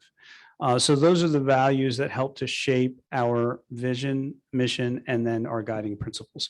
And so what you have in front of you are those pieces, and that's what we were charged to bring to you today. So for the interest of those who may not be able to, ultimately we'll see this, but to make sure that everyone can hear, I'm going to read the statements and then we'll talk briefly about them. So the vision is that we will be a climate action and sustainability leader, modeling and developing creative and novel solutions to educate our students and community, decrease our environmental impact, and cultivate a healthy environment for our students, staff, and community. And so that is our aspiration, what we hope this committee and this district will be. Our mission: to provide educational outreach, lead innovative educational opportunities for all students pre-K to 12, support climate action and sustainability efforts both within our schools and throughout the community, and create healthy interior and exterior learning environments. And so the principles that will guide us in this work are the following. One is the committee recognized the position that we as a district are in. So Cherry Hill Public Schools collaborate with our community in many ways and are positioned to model and educate others about climate action and sustainability. The second guiding principle is with regard to that collaboration. We are community partners who will work with other governmental and non-governmental agencies to leverage efforts for meaningful climate action and sustainability policies and practices. And then the third, which became very clear to us as we were doing this work, and the contributions of our students, we thought was also very important. Our students are intelligent, thoughtful, and powerful voices whose lives are directly and indirectly impacted by our decisions, and therefore should be an integral part of our climate action and sustainability work. And so finally, just wanted to end on kind of where the district is positioned right now, which is actually a pretty favorable position. So, and in contrast to where we were a year ago. So the since last year, this time, the New Jersey Department of Education Office of Innovation has visited our school, Rosa specifically, but our district, to see what we're doing with regard to the climate curriculum and our interdisciplinary units. So they came and visited with us. We, again, have engaged in a relationship again with Sustainable New Jersey Rosa, and as you heard earlier this year, engaged in the New Jersey Climate Challenge, where they were awarded first place for the middle schools. We did have an opportunity to visit with the First Lady. And in the process of doing those things, the New Jersey Department of Education, Sustainable New Jersey, and the governor's office was in contact with NPR, and NPR came to our school and interviewed our students with regard to the work that they're doing with climate change and the curriculum. And so that will, I don't know when it's airing and just how much of it will include our students, but I do know that part of our student interviews will be included in that piece, along with conversation with the First Lady. And we've also just recently been invited to participate in Climate Week. So we were invited by the Department of Ed to provide a webinar on the work that we're doing here in the district. So I bring all of that up to say that, part of that initial presentation of the vision is that we are positioned as a district to be able to really have influence and make an impact. And now so more than ever. So I think it's an important time to seize that opportunity, because I think that we are in a good space to do that. So thank you. Any questions? Any questions, Dr. Mayor? Mr. Mayor. Again, Everybody else has been giving listen, you, if I- everybody if I else has could- been giving you a doctorate, and I'm just gonna follow suit. If I could Everybody's bill for done. that, then Mr. Mayor. I would gladly accept it. Just to thank you for the work that you're doing, and it's taken, longer than I think some of us had hoped to get off the ground for reasons that were, beyond everyone's control. But the fact that through Dr. Rood's efforts and yours and your students, together with the rest of the committee, you never lost your focus on how important it was.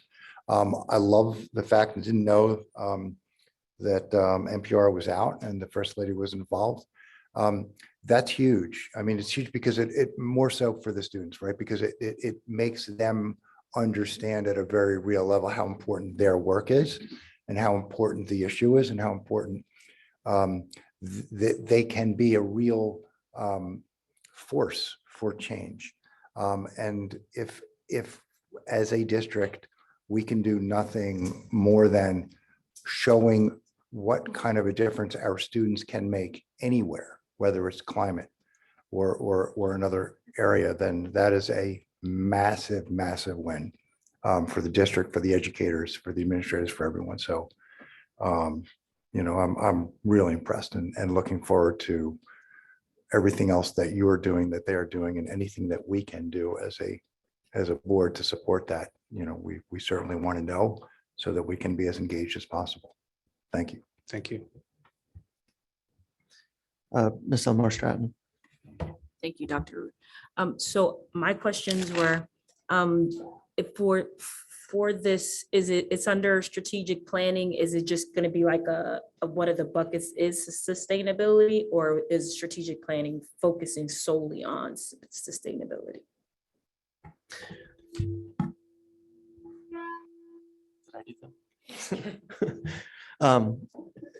Strategic planning is basically has been tackling kind of little things that don't really get picked up in other committees. Sustainability has been probably the biggest thing that we've discussed in strategic planning. So no, it's not its sole focus, but it is a major part of what we've been doing. So. Okay, cool. And then the other question I had is this an opportunity where, since you mentioned students, and thank you for the presentation, is this an opportunity where our board reps and alts can actually take part in a committee? So I know that's been a question they've asked in the past. So I think going forward the next step in this will involve our board goals. So as a board, we'll have to continue this effort. This is, we've met our goal now for the 22-23 school year. But this is just hopefully just a beginning. And as we work through our board goal for the 23-24 school year, as Dr. Morales said, the next step is really to create a sustainability plan for the district. So something that's going to take these statements, then this kind of ideology that we've put together, and figure out how to put it into practice. And when I say figure out how to put it into practice, I think it's really important that we acknowledge that our district already does a ton of stuff that falls right into this realm. We already have people teaching and talking about climate science and energy, and we already have people at all levels thinking about how to improve our school buildings, how to improve our community. All of that stuff will be a part of this. So we're not starting from zero. We have a lot of stuff going on. It's just how do we kind of put it all together into an initiative that's going to build an energy and that's going to really provide more opportunities for students. So that I'm sure will and should involve expanding the outreach of the committee. For starters, one of the things to engage with Sustainable New Jersey, one of the things that is probably I think it's the only requirement is that schools have to have a green team. So in other words, for this initiative to move forward, for this plan to move forward, we're going to have to engage each and every one of our schools. So that will be a place where the committee will have no choice but to expand out who's helping out. And I think that'll all be part of the plan as it's created hopefully over the next year, if we're able to put that into our board goals. I think that's great. I love any opportunity for student leadership and for it to be a learning too. So I know our student reps have asked if they could do more or have more of a voice. And so if there's something that stems from that can, be dual fold. Yes, they're reporting as part of the board, but then they're also, getting a nice project-based learning in project management, leadership and all that. I think that would be pretty cool. So just throwing it out there that we have 4 students that are appointed to do some work. So let's put them to work. Yeah, absolutely. We appreciate that. And one of the things that the committee has determined already is that we need to include the middle schools as well. So our middle school students, along with high school students, and also running the continuum. Our first group were seniors, and they've now matriculated out. So we do want to create a continuum so that we can build that capacity, as we move forward. I love it.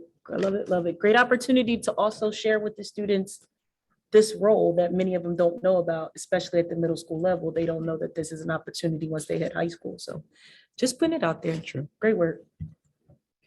Mrs. Winters. I just really want to thank you, Dr. Morales, for your advocacy at Rosa and the way that you amplify student voice there. Rosa, I feel like, is a place where, all our schools are phenomenal, but just in particularly speaking about the experiences that the kids have there, where they really feel like they can take this project-based learning and have a moment where they can create something new and their voice matters. And that's such an amazing thing to me. So thank you for your leadership there. The thing I wanted to say is I feel like this experience right here is an example. We keep saying our district is so big, and a lot of times we act like that's a negative. Our district is so big, so we can't do X, or we're different than other people, or what, there are all these problems. But I actually think that this is the example of what happens when you're a bellwether. This is the example of what happens when you're a leader. We should be at the forefront of all these things. We should be leading.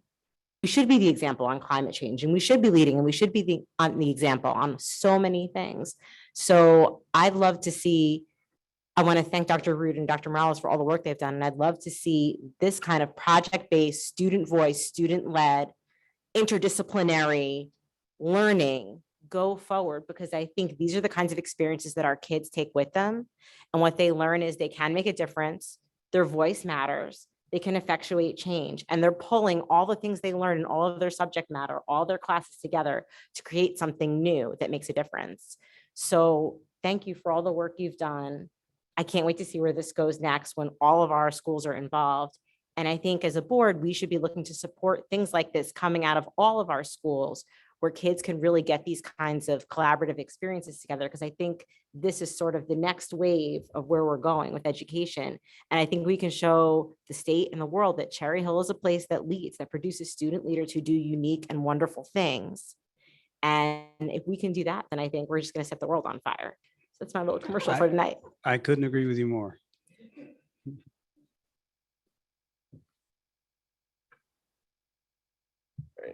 Mrs. Stern. Mrs. Winters, you've been a little like tame tonight, so I don't know. It's finally coming back. Up until now, I don't know. I was like, "Where's Mrs. Winters? She's kind of asleep at the wheel for, you know."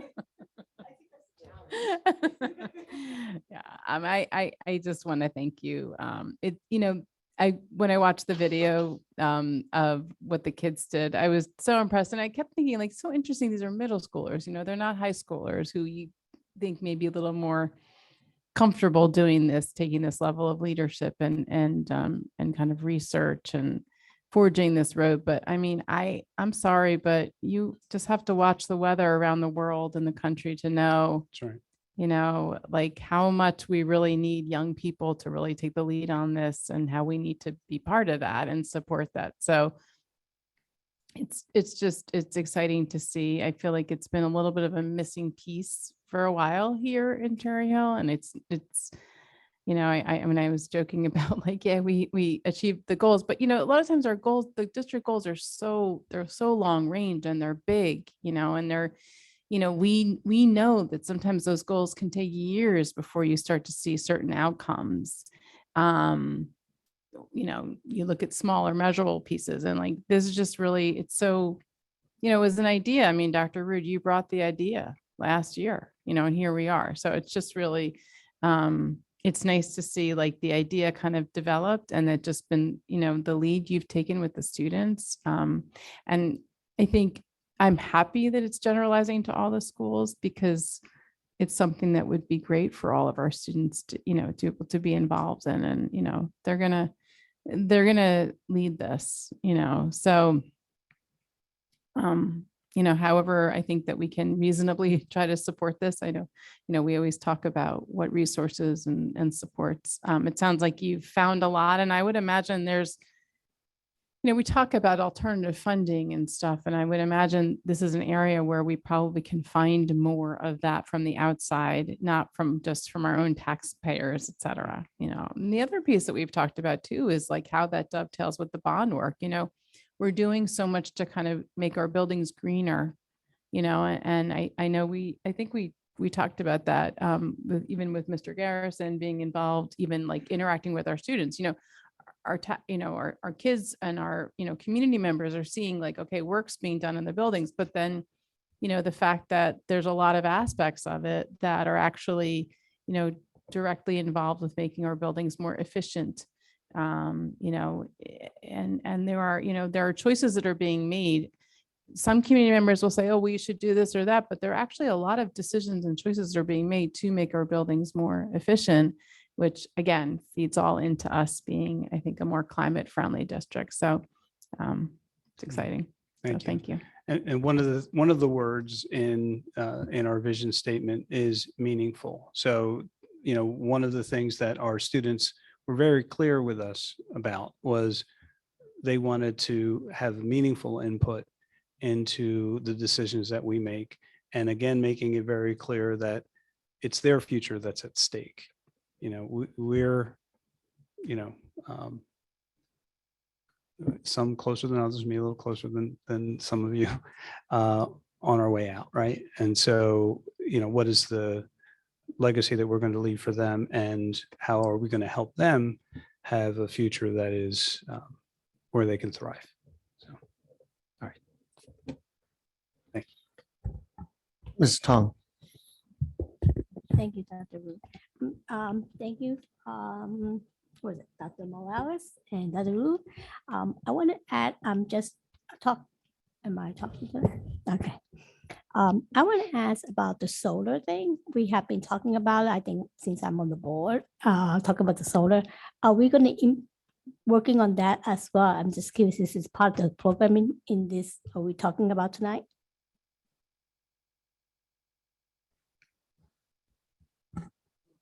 talking about like solar energy as an alternative energy source is definitely something that the Sustainability Committee has talked about a little bit. Of course, doing anything with solar panels is a much bigger picture than our committee, and we can come up with ideas. Ultimately, installation of anything solar related is going to go through buildings and grounds and require budget access. And so it's those projects are not as simple as just throwing up a few solar panels. You need all kinds of energy banks and infrastructure to make sure that those work. Those are definitely part of the conversation. And as the committee puts together a sustainability plan, I imagine that that's something that the committee will recommend to the district, that maybe there are options for solar energy that might be useful to the district, but ultimately that'll be a much larger discussion. And the sustainability plan will be much more encompassing than just talking about an energy source. Solar energy by itself is not the answer to everything, and it's also in terms of what I think we want to do in terms of this vision and mission, it's really a small part. A lot of what I think the committee hopes to do centers around education, giving children educational opportunities to explore their world and explore different sustainability initiatives. Solar is just one small part of that, but I'm sure that will be part of the conversation going forward. Okay, because I know a group of students, probably sixth graders in the Rosa Middle School then, was putting a lot of effort on the solars and their sustainabilities. And they have reached out to different towns, different PSCGs to get that information. So if you may, I don't know if Dr. Morales know about it, but I think that'd be great to let those students continue doing their work. And they are juniors right now, or seniors,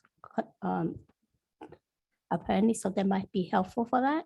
And it will be cost saving. I know Evesham Townships have been putting solars back in the past, and I'm sure they save money. If not, just our past assistant superintendent is there, and we can reach out to them, or the student can. Thank you. Any other questions for Dr. Morales? Thank you. Yes, student rep. Yeah. I don't have names yet.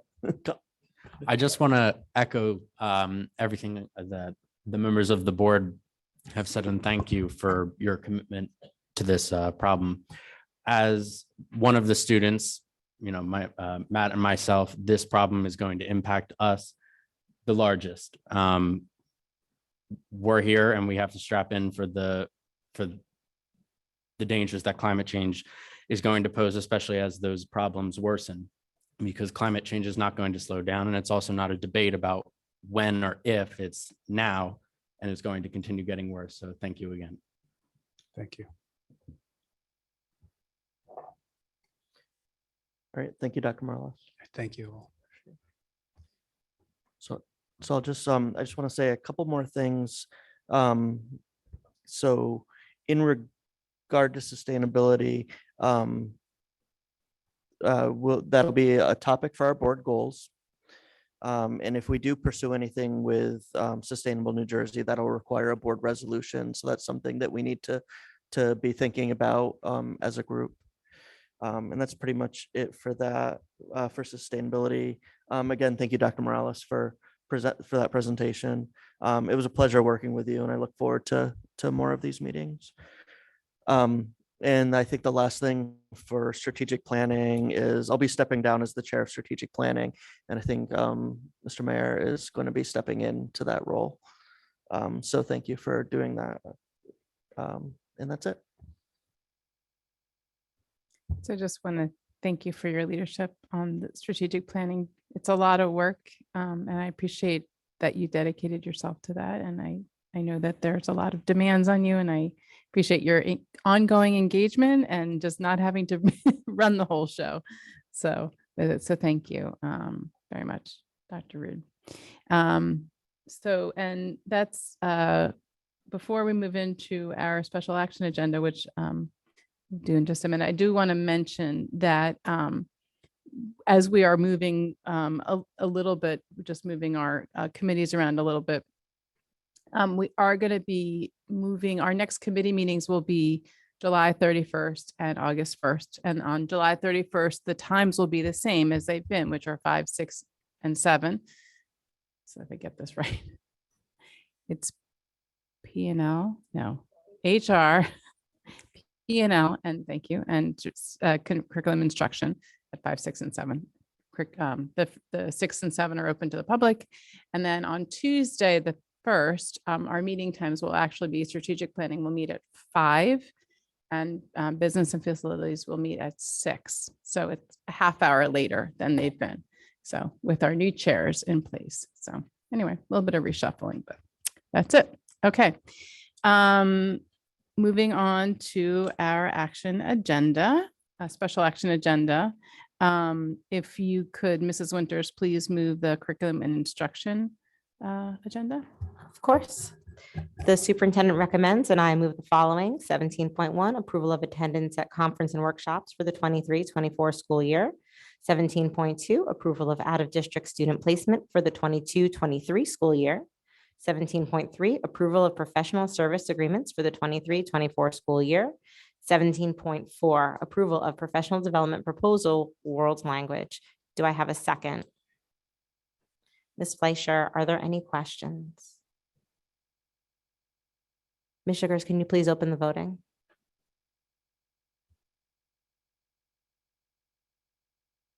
Okay, board members, the online voting is open. If there's any no or abstention votes, please let me know.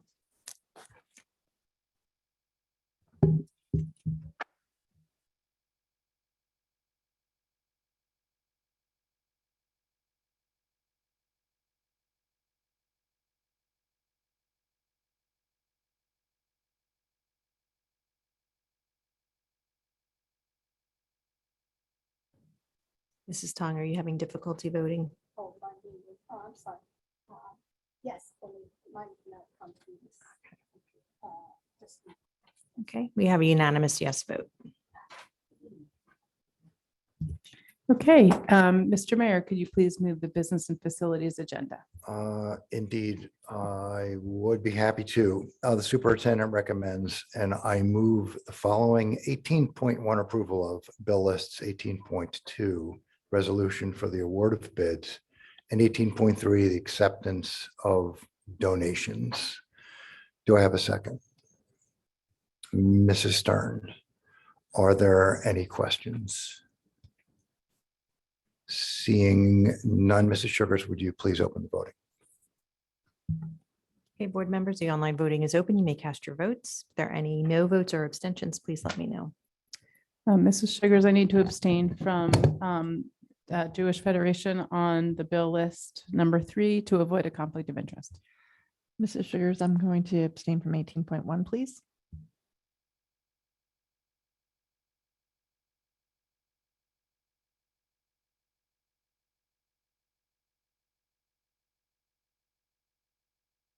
Okay, other than the exceptions noted, we have a unanimous yes vote. Okay, Mrs. Elmore-Chan, can you please move the HR agenda? Sure. And I did miss your cheat sheet the last meeting. I'm just gonna put it out there. The superintendent recommends, and I move the following: 19.1, termination of employment certificated; 19.2, termination of employment non-certificated; 19.3, appointments certificated; 19.4, appointments non-certificated; 19.5, assignment salary change certificated; 19.6, assignment salary change non-certificated; and 19.7, other compensation certificated. Do I have a second? Juris Doctorate Mayor. Any questions? Any questions? All right. Seeing none, Ms. Sugars, please open the voting.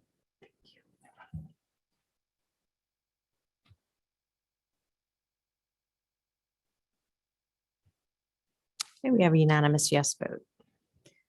Okay, Mrs. Fleischer, can you please move the P&L agenda? Sure, thank you. The superintendent recommends and I move the following. 20.1 approval of harassment, intimidation, bullying, investigation decisions. Do I have a second? Mr. Remom? Any questions? Seeing none, Mrs. Sugars, can you open up the voting? Mrs. Sugars, I have to abstain on 20.1, please. Mrs. Fleischer, because there's only one item, you can cast your vote. Thank you.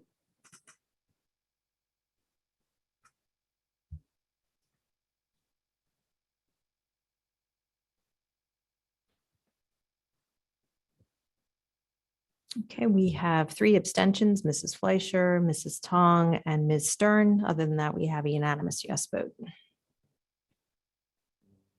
Sugars, I need to change my vote to an abstention as well. And Mr. Mayor is an abstention as well. Mhm.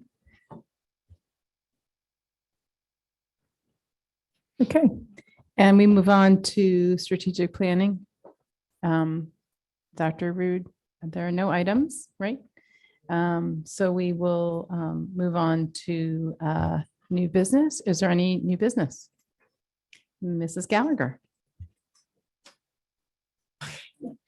I don't know if this is goes under like new or old, but it's new to me. So, so it's kind of been a discussion that we've had, and obviously we have 2 high school representatives that are here at every meeting, and we get the is it monthly update from the alternative high school.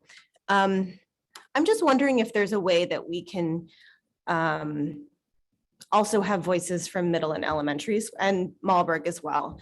I don't know if it's a way of like working with our PTAs to have a representative come, periodically to kind of let us know what's going on at the various schools, just so we can, understand what's happening at all of our schools. Cause, obviously it's wonderful having the high school, but we have, 17 other schools that we could hear from. So, that's all, that was my new business. So I don't know if that would be under strategic planning or how that would work out, but, I just think it'd be great if we could hear from more voices. I think that's it's a great point. I'm trying to think, probably we would go through Dr. Mahan and Dr. Morton in terms of, because the reports that we currently get, I mean, those and the student reps from High School East, High School West, and the report from alternative high school, those all really come through the principals. So, the principals work with the students, they choose the reps, and at the alternative high school, their decision has been to put a report together that works better for their students rather than have a rep present. At the middle and elementary level, I guess, perhaps, I mean, we get the newsletters that we see, but that's not the same as having reported. I don't know, it's interesting. We'll talk about it. I mean, I think it's a good point. We can put it on the agenda for our Thursday meetings. Not to make more work for you, sorry. Mrs. Elmer Stratton. Just in tandem with that, I feel like, is that something that should go under correspondence? Because for me, I feel like that's where correspondence is, where we're actually hearing what's going around and us getting out there. So is it something that gets added to that? Just because reminder that their 4 roles are mandated roles, so we have to have them, but not that we wouldn't want to. We would definitely want to, but I'm just saying, like, should we use correspondence differently? And maybe that's a way to hear from the various schools a little bit.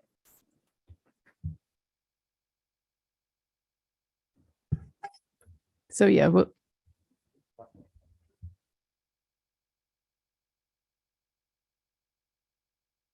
there it goes. So correspondence is traditionally really communications directed to the Board of Education, typically written, or reports from the board members of particular activities. We can talk about it, but I think this would fit more into like a presentations vein in terms of your topic. yeah, that's a good discussion. Student voice, so thank you. Okay. Any other new business? Any other old business?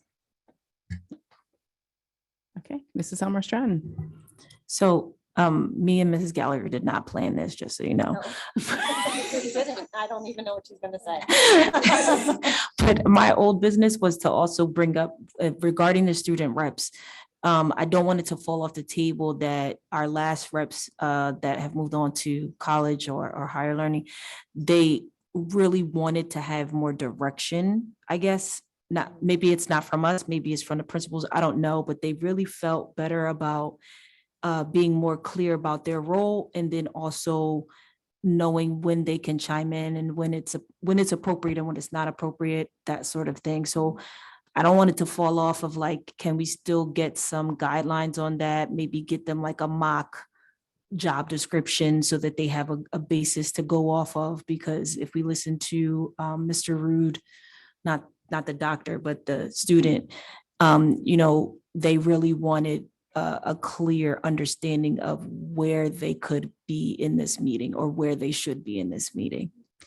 So actually, after the last meeting that I was in, which was a month ago, Mr. Green did send some guidelines. So I just did not go any further with it, and then I went on vacation, but I'm back. So I'm going to go back through that, and I can do some follow-up about that. So yeah, good point. Thank you for bringing it back up. Okay, any other old business? Okay. Mrs. Tong, I wasn't sure if your hand was up. This might be an old business, could be new as well, because it's not in the policy. Is there any way that the student comment can be in the, I guess, before the presentation, so they don't have to wait till whatever time? They are very busy with their homework, and they're going to be very busy in the forever.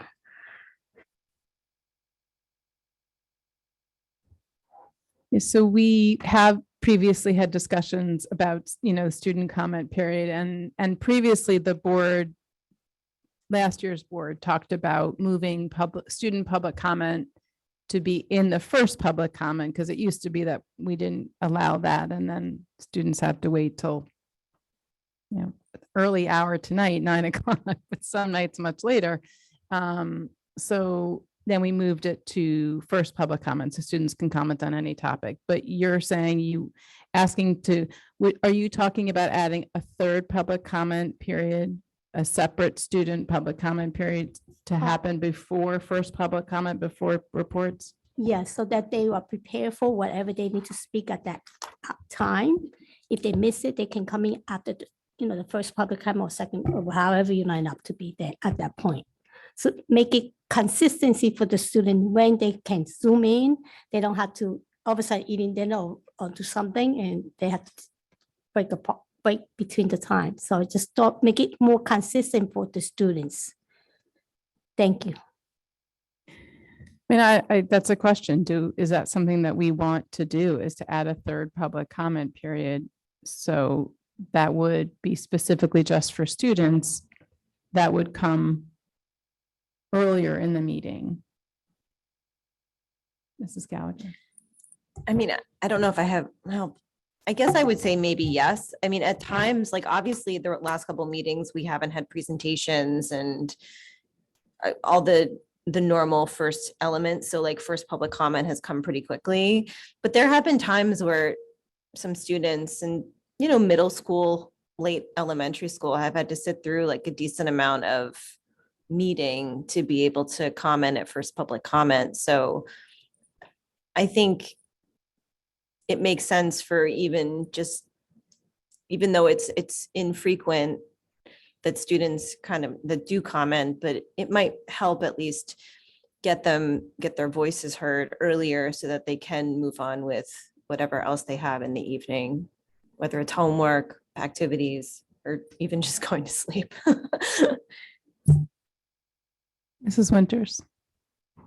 I want to say that when we had this discussion last year, the way that we left it was that if there was a topic at the meeting that we felt that there was going to be a lot of student engagement, that we would add an additional student public comment period early. So I think the discussion that was had, and I believe this was the previous board, this might have been right around this time last year when I first joined, was that if there was a topic on the agenda and we felt there would be a lot of student comment, then we would do it for that meeting, but it wouldn't be a consistent thing for every single meeting to have 3 separate public comment periods. I don't know how this board feels about that, but I want to say that was the result of that conversation. Ms. Summer Stratton. That's what I was going to add, Mrs. Winters. I thought we had talked about that as well. And I think it's another great learning opportunity and leadership opportunity that if we see that that's happening, maybe it's part of the board reps to maybe we set like, oh, okay, if we have at least 10 or minimum, there's got to be some baselines for it. But maybe that's something that, hey, they can collect prior to meeting. Hey, we have 10, 15, 20 students that want to speak. I don't know. Just putting it out there in different ways so that it could be something standing, but we don't have to always trigger it. Dr. Rid.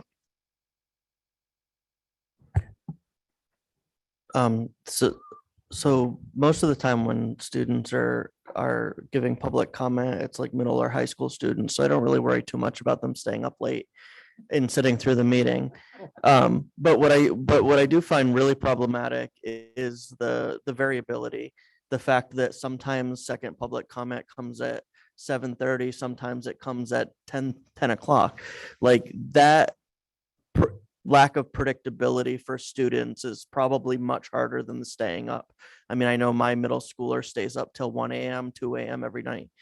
Like that's maybe not every kid, but that's the way they are. So because of that lack of predictability, and if you know, kids are trying to plan their homework, their sports, their whatever activities they have, for that reason, I think it would be really nice to have a predictable, like if we came in at 6:30 and the first thing we did was student public comment, and then they can predict that every single time. And if they want to make comment, they know when to do it. I think that would actually be pretty great. The fact is, most of the time, that's not going to happen at all. Like, because students aren't making comment at every board meeting. So most of the time that's not a non-issue. The issue I see with having kind of like a pop-up public comment earlier for students is like, that means that like we have to be super engaged with looking at the audience and being like 1, 2, 3, 4, and and we don't know what's online. We don't know if there's students online. So that's really hard for us to kind of do a quick pivot and be like, oh yeah, like student public comment tonight, starting earlier. So I mean, these are just my thoughts. So I would definitely be in favor of having a third public comment. I don't think that's too laborious because I don't think it's going to be used very much, but I think it would be really helpful for the community. That's my opinion. I totally agree, Dr. Ruda. I definitely didn't mean it as like us sitting down and being like, I see tiny people, maybe they want to talk. No, like that's not what my thought was. My thought is that it's something on there like the anthem or Pledge of Allegiance, however it's written. And then I wanted to, use students we have to gauge on. Obviously, most of the kids that come, majority of the students that come are high schoolers. Some middle schoolers would come, or elementary will come with their parents. But if it's known that the student board of reps are the folks to go to on that, they might come to us and tell us before the meeting starts, there's an issue, you're going to get 20 kids that are going to come here and speak, or there's 20 kids that are going to come and tell you how amazing you are. I don't know. Just feel like they're here, they want to do more work. And this is one of the things that like, we can just add it to the agenda and then let them figure that out. We don't have to police that, I guess. They're smart. JD, Mr. Mayor. So I think that's a good idea. I think we do want to explore this logistically, whether we could work through our student reps, which will only have access to the high schools. So that's a bit of a limitation, but we can still use it. Perhaps a sign-up sheet, for students, so that we would know when we walk in the door, or sometime soon after exec ends, if there's a sign-up sheet that we see 12, we see 20 students that have signed up that want to speak. Well, now we know that we're going to do this, rather than having to guess, are these students here because they're accompanying their parents, or are they here because it's community service and they have 2 hours that they have to sit and watch us. Right. So I think that's the challenge, and it's a small challenge, I think should be easy to address. How do we determine how many may want to speak and whether we want to amend our agenda in order to move or add a third student-only public comment? Well, I would suggest that we not do that. And I would suggest that we make it a true learning opportunity and say to our board reps, or we'll table this and then Miriam follow whatever, Mrs. Stern, do whatever's necessary to add something to the agenda officially working with Mr. Green. So then we say to our board reps, tell us how that's going to work. They will come up with the plan and then we say yes or no to it, or we say edits to it or whatever to it. Like, I just don't think that's one of the things is like, we don't have to police and plan everything. Real student voices, letting them lead so they can present to us what it looks like, how we operated, how they're manning it. And then we can comment and edit or lead or guide. We're the guardrails, but let them be the drivers. And if you don't want to do that, please speak. I just am so for them not having a tokenistic role on these boards. And I think that when it was put down by the state as a mandate, no one ever thought about the fact that that's just tokenism in terms of engagement with young people. Let's be the leaders we want to be and actually put some substantive work underneath those titles and those roles. So I'm going to be a bit of a divergent voice here, which is not always a place where I sit, but I will say we have parents who come out who have young kids and they sit for hours and hours and hours and wait for our meetings and they wait for public comment, which is at the end of our meeting.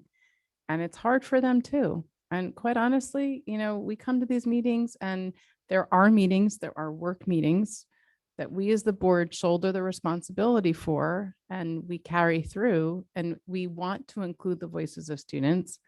I think we have to think about the board's needs, the adults in the community too. I think we have to find a balance. I think adding a third public comment, I've never been in favor of that.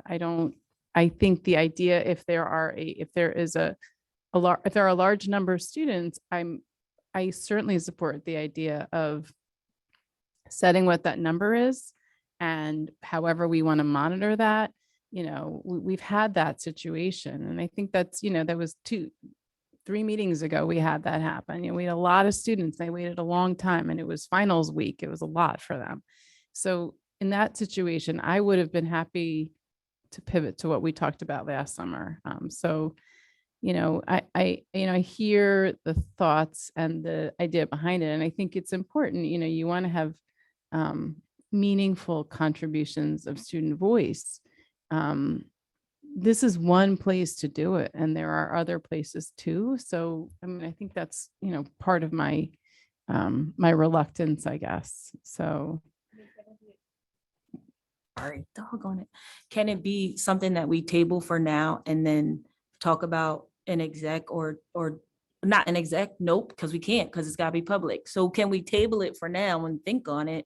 Maybe talk with our student reps on what they think, how they think they could manage this, because I don't think we have time to be in the weeds with this. I think we can agree at this point to like put it as a standing item, but then let them figure out how it's going to work and propose it to you as a president and vice president. And because we have too many other things to be worrying about than that. Not that it's not important. I didn't say it's not important. It's very important. Well, actually, Mrs. Elmer Stern, I would love to hear from the student reps after all the board members speak, if the student reps would like to speak. Like But delegate. I see Mrs. Tong has her hand up, so I want to make sure she has a chance to speak. And then if the student reps would like to speak, I'd love to hear from them. Thank you, Ms. Stern. Yes, I last time, I think 2 weeks ago, no, not 2 months ago, we have a meeting. We didn't know there was other students sitting. We know after most left, but then we were not given the opportunity to have them to speak at that time because I don't know what the whole circumstances. I feel bad for the student after I find out that they have tests to, finals afterward. I kind of said, I gotta speak on my next meeting. That's why I'm speaking up tonight. So I hope we do make it consistency so that student can be done. Hopefully they won't take forever either. Maybe they never, no students show up for the meeting. You know what I'm saying? So make it consistent for them. Thank you. So I want to give the opportunity to Colin and to Matt. You're also, I know this is your second official meeting at the board table, so no pressure. You do not have to speak.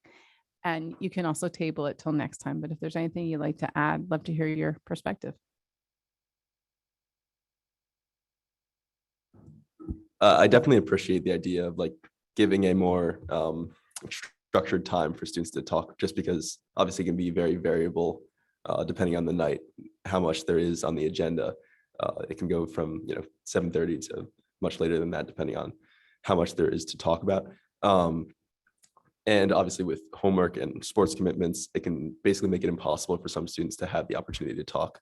Whereas if it was a more structured time period, they would know like, okay, this is the time that there is going to be an availability for the students to talk. And it's not going to be a guessing game of like when that will be able to happen. And I don't think that having like a designated period at the beginning would like lengthen the meetings, because it would just shift the students from talking from those later speaking times to that initial speaking time.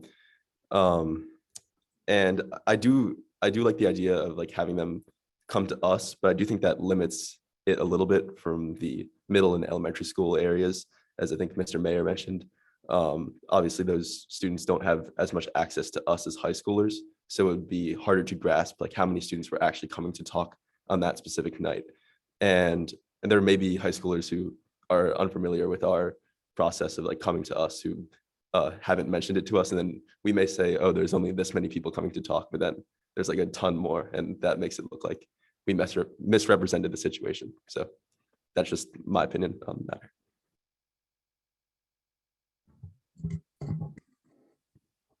As far as adding a separate comment time for students, I'm in favor of it. Instead of giving specific times, I think it should be put at the beginning of the meeting. So in the event that executive session runs over or we're held up otherwise, students can still know it will be in the beginning of the meeting, preferably the first 30 minutes.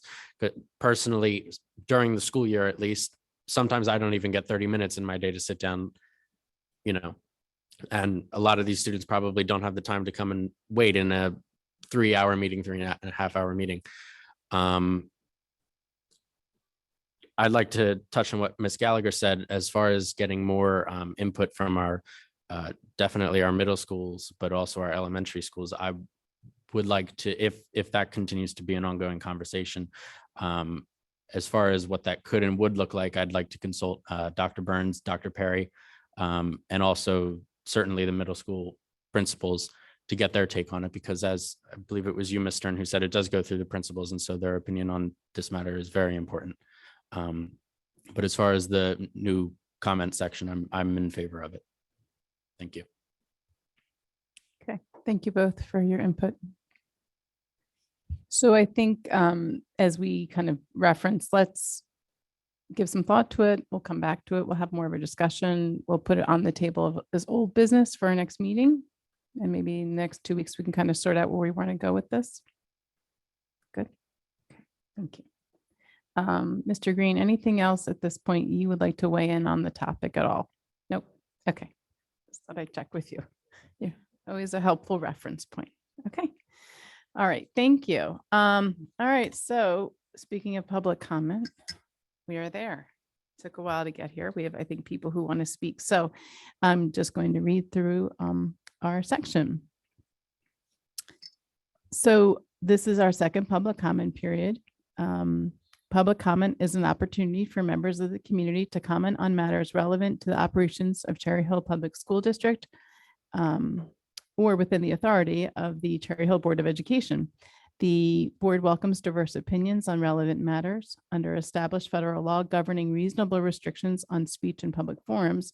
Statements which demean individual community members or groups or which are irrelevant to the operations of the school district or repetitious will not be permitted.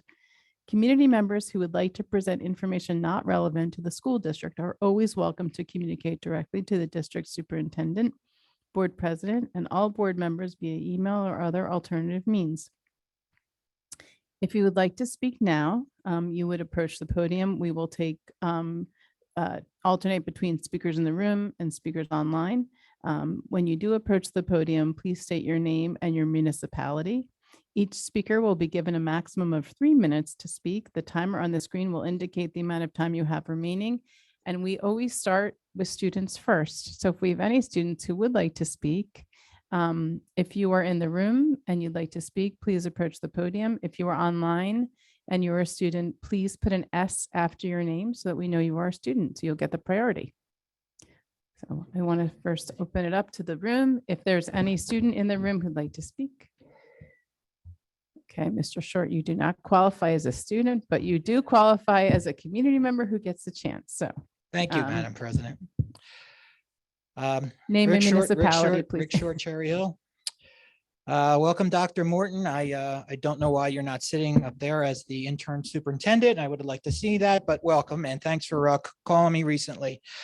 Sir, you're inheriting a long laundry list of problems, and I hope you seriously address them because I will be addressing you for the next few months if they're not fixed. First off, I just saw a recent picture of the construction projects and my cell phone died, unfortunately, but it looks to me that they were doing asbestos removal and Rosa with doors open and no taped out place or anything. It looked like a pretty rough floor. I got a better look at the photo, but that's a little concerning for me. So they're doing asbestos removal in Rosa and they got a classroom door open. They don't have it taped out. You're not working right in the hot zone. That's not a good start, but for Dr. Rude, good news. It looks like the district has cool roofs coming in. I've asked the board for, I don't know, 14, 16 times in emails. Are you getting cool roofs? Are you getting cool roofs? But I'm maybe 80% sure of that. Let's move on to the biggest safety concern. And that has to do with our bus safety program. I've I've gotten an email from the board and they have indicated that the PTA is running the entire safety committee for the buses. This is not safe. These PTA presidents don't know about pickup and drop off designs. They don't know about bollards. They don't know about plastic flexible bollards. They don't know about what they do in other states. They don't know really, I don't think anything about how to design a parking lot. Not that I'm an expert, but not a good start, guys. And here's the other problem. We only really have 3 board members that would vote any of these other absurd ideas down, like the upcoming Kilmer parking project. Kilmer is just another example of an incompetent architect design. And I feel that there's only 3 board members. It would be Ms. Fleischer, Ms. Tong, and Ms. Gallagher that would vote something down dangerous. So you're playing a very dangerous game, Dr. Morton. You're allowing incompetence to run a safety program. Don't tell me that the Cherry Hill Police have all the control over this, because they don't. They just sit there and they listen to people that don't know what they're talking about. Again, Clara Barton needs a traffic light or needs plastic flexible. Thank you, Mr. Short. Thank you. Okay, and we go to Erica Hacker on the line. If you can state your name and municipality, please.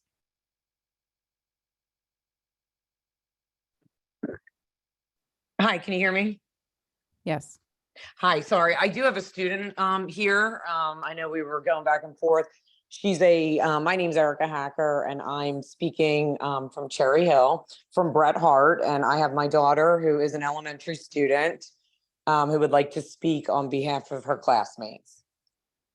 Hello, my name is Charlotte Hacker. I am a current student of Bret Hart Elementary School. After COVID, I couldn't wait for a brand new fresh start, only to find out there were 2 4th grade classes. That made me to have anxiety and was very stressed out about the class sizes. I was very scared to go back to school, but I was very. It's okay. I can't. It's all right. So, I mean, she's just trying to talk about, and I know we spoke about this at the last meeting, the class sizes that's proposed for these fifth graders moving into fifth grade at Bret Hart to be moving from 3 rooms again to 2. And as you can hear, my child is, very anxious, but wanted to speak her mind. So I apologize that she couldn't complete her thoughts. Going back to what we were discussing, and, there's things that had resonated that you guys are discussing here. We're talking about Sandy Hook, we're talking about Parkland, we're talking about all these catastrophic school shootings. Okay. Now we're having our children go from 3 rooms to 2 oversized classrooms. These children, we've expressed at the last meeting, they're depressed. They have no self-worth. They're anxious. They're angry. They're disruptive. They're ignored. They're desperate. And we, as their parents, are coming to you and telling you that these are the children of the future. You guys, at Cherry Hill, we all moved here for a reason, because this education, in Cherry Hill has such a great reputation. But, I sit here and I wonder, after seeing what these students went through with COVID and how important this time is for them, that last year we had 2 fourth grade classes. It was awful, and we're sitting here begging and pleading as parents to not do it again, and I'm looking at the mission statement of Cherry Hill. You're strong, we're here to provide children with an education and strong academic and interpersonal skills in an ever-changing world, a world that we all know is much different than just 3 years ago.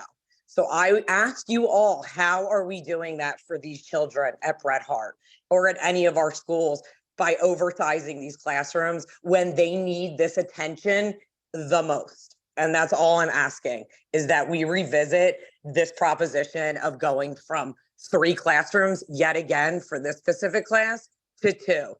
These lives are impacted by your decisions. Thank you, Ms. And that's all I Hacker. have to say. Thank you very much. Thank you. And thank you to your daughter for being so brave to get on the line. Okay, now we go to the room. Just state your name and municipality, please. Hi, everyone. I'm Carly Cohen. I'm from Cherry Hill. First, thank you so much for all that you do for our community. It's really appreciated and tremendous. My name is Carly Cohen. I'm a Cherry Hill Schools alumni and the mother of 3 school-age children in Cherry Hill, one who's right here. I'm here to talk about the mental health crisis in Bret Hart's rising 5th graders class. My middle daughter, Hallie Cohen, is a rising 5th grader at Bret Hart. Hallie walked into her 4th grade class at Bret Hart on September 6th. Sorry, she's so upsetting. 2022.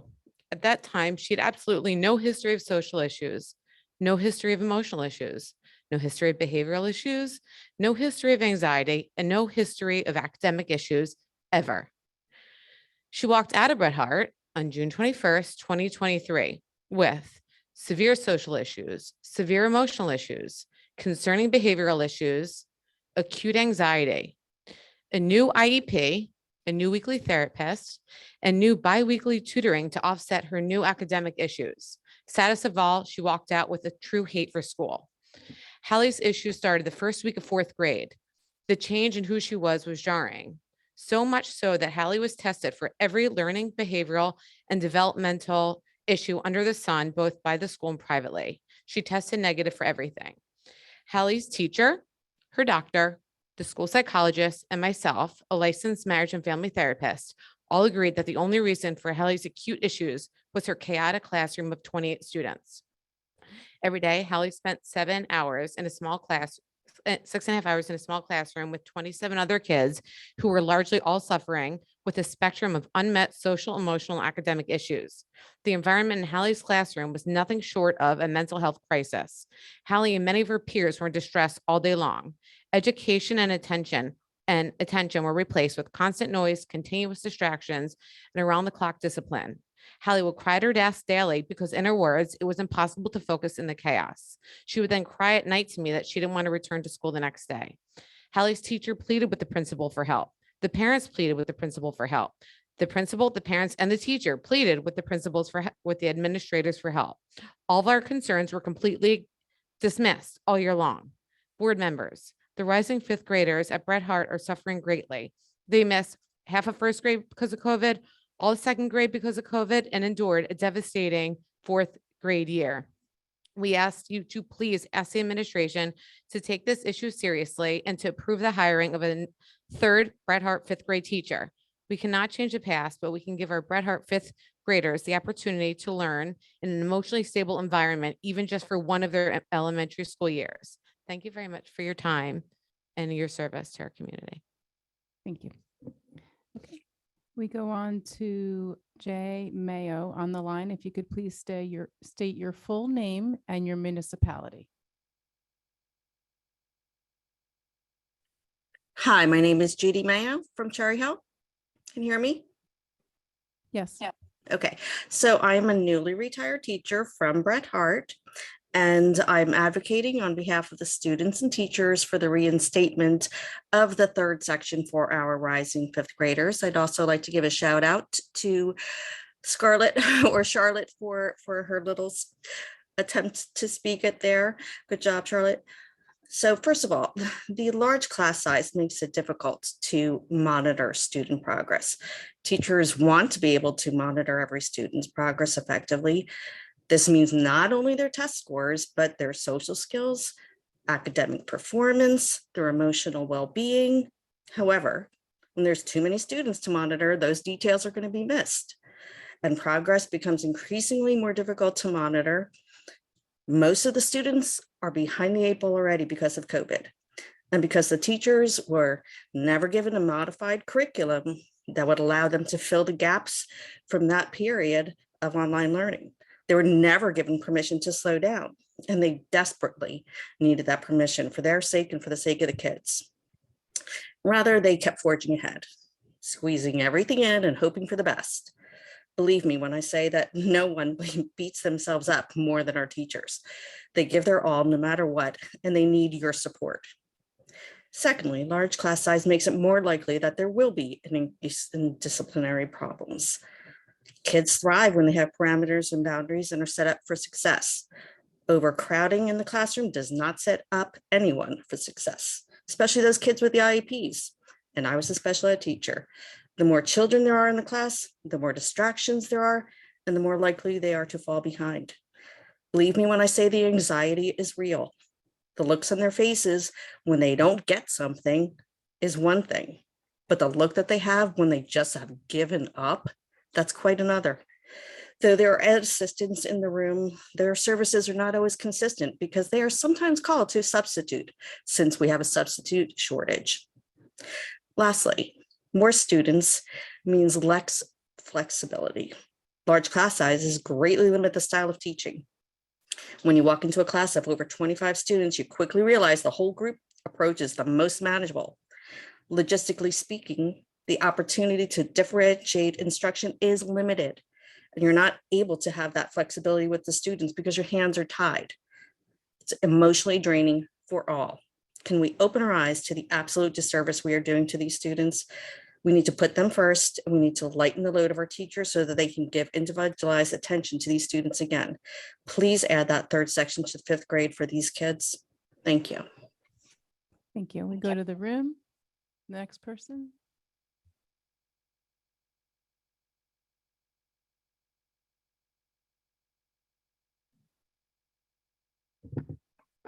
Hi, my name is Rachel Simpson. I am a Cherry Hill resident. My son is a rising fifth grader who happened to benefit from the wonderful teaching of Mrs. Mayo, who we thank very much for calling in tonight. He had a very stressful fourth grade year. This is not a surprise. You are all hearing this tonight.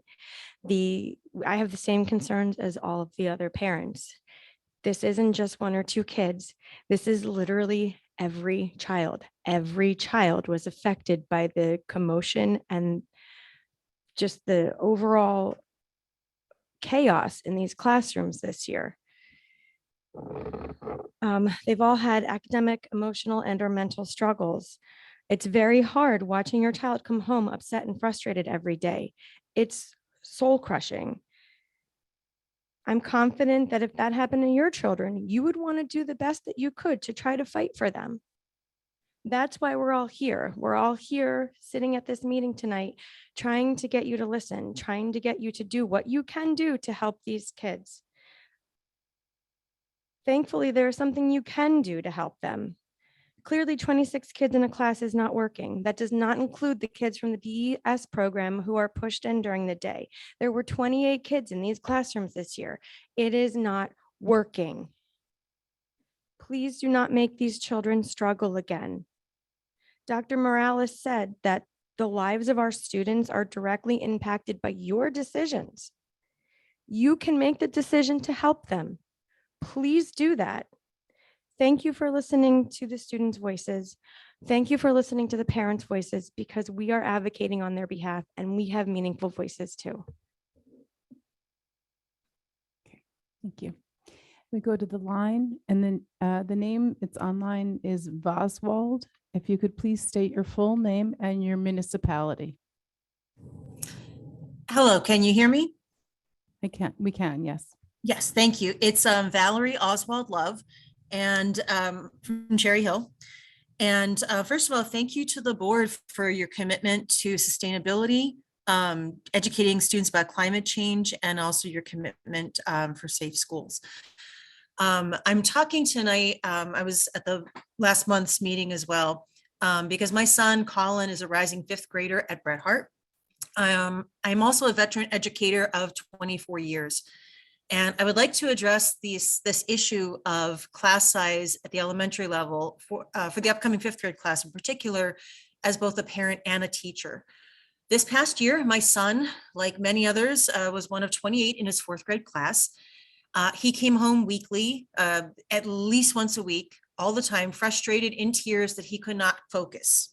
He could not concentrate or finish his work due to the noise level and disruptions. He has an IEP, and he had been moderately to pretty successful in a smaller class size up until 4th grade. We have worked with Colin for so long, and the great staff, including Mrs. Mayo, have worked with him for so long to get him to the point where he enjoys learning, and let alone school, enjoys school. He loved his teacher this past year, but he could not thrive in this classroom environment. It was apparent that, like many other students, he could not possibly receive the individual attention that a child needs at this very important age. In no way do I blame the teacher. I have been in this position myself. I have taught very large classes throughout my career, which spans middle school, 7th grade to high school. They are never as effective as classes of reasonable size. We could pack college students into a room because they are individually motivated young adults, but we are talking about young learners, and this is a massive challenge to all involved. Young children this age are at a critical developmental stage, and they need one-on-one guidance, as others have pointed out throughout the night. Even a high school freshman class, as I sometimes teach, of 25 plus students is extremely difficult to manage. And the best I could possibly do is get some information through to them. Please remember, as others have mentioned, that these students are behind academically due to the pandemic. As people have mentioned, their hybrid years included. They need to be caught up. And this simply will not happen, or has not been happening, with massive class sizes. Even the strongest, most adept teacher could not do it. These are young, immature children with diverse needs, and a teacher cannot possibly reach out to them adequately and connect with them in these critical years before middle school. I am very afraid my child will be behind. I am very afraid that others will be behind. I ask you with respect to please Thank you for consider. calling in. I'm sorry, your time is up. Thank you. Someone in the room? Anybody else like to speak? Sure. My name is Michael Hacker. I'm a member of the Cherry Hill School District at Bret Harte. It's a tough act to follow for the gentleman who spoke about school safety. I'm very glad he's part of our school district. So to the board of Cherry Hill School District, thank you for giving us a platform to speak. As a concerned parent of a soon-to-be 5th grader, I stand before you to address the ongoing concerns we have with reducing the amount of 5th grade teachers from 3 to 2. We just went through this last year when we had 3 4th grade teachers and decided to change that to 2 teachers before the 2022-23 school year started. I hope you were smart enough to know that this makes 0 sense unless you were trying to save money. We are not here asking that you hire more teachers. Just keep the number that is already there. It is common sense and puts less burden and stress on the teachers. There is no teacher that will tell you they prefer to have more kids in their class. For the past 3 years, we as parents have had to endure the heartache of seeing our kids out of school for COVID, then forced to endure some of the asinine rules once they were allowed back into school. And then when they were supposed to be getting prepared for middle school, you decided to cram more kids into 2 classrooms. We have had to watch our child go from loving school and excited to learn to, quite frankly, hating going to school every day from the lack of attention they were getting in the classroom. It has caused stress, anxiety, sadness, and is just not fair to the kids who have been through so much over the last few years. As kids get older and the curriculum gets more difficult, having one-on-one help is needed. When there are more kids, it's less efficient and the kids feel overwhelmed and anxious since the teachers have to move on to other students having a larger class size. As parents, we are there to help too, but 3 teachers just makes more common sense. I'm sure you got into the education career to help mold young minds and send these kids on their way to be prepared for the next level of education. If you go through this process again of having what was 3 teachers and at the last minute just reducing the teaching staff down to 2, one can only assume that you frankly just don't care enough about these kids. Please do the responsible thing to keep 3 fifth grade teachers at Bret Harte Elementary for the up and coming 23-24 school year. Thank you. Thank you. And then we'll go to the line. The name is Stacy. Stacy, if you could please state your name and your full name and municipality, please. Hi, my name is Stacy Latvinas. I am in Cherry Hill, New Jersey. I am addressing my concerns that I have again for my daughter and the upcoming 5th graders at Bret Harte this September. This past year, the 4th graders and teachers faced extreme challenges with having 26 students in their class every day, and additional 2 BES students, bringing the class size to 28. Wow, doesn't that just sound horrible? So many kids to try and manage and teach. Just think about that for a moment.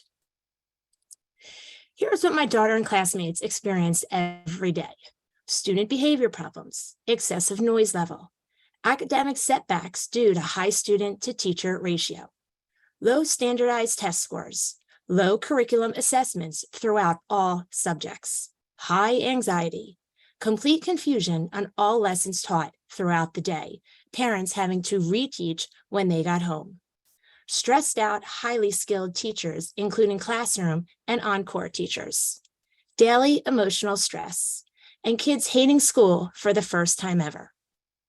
There is absolutely no benefit to anyone with maxed out classes just because Cherry Hill follows a strict class size cap to 26 students. Do you care about our children? Bret Harte teachers have expressed their concern throughout the school year on several occasions, along with all of us parents.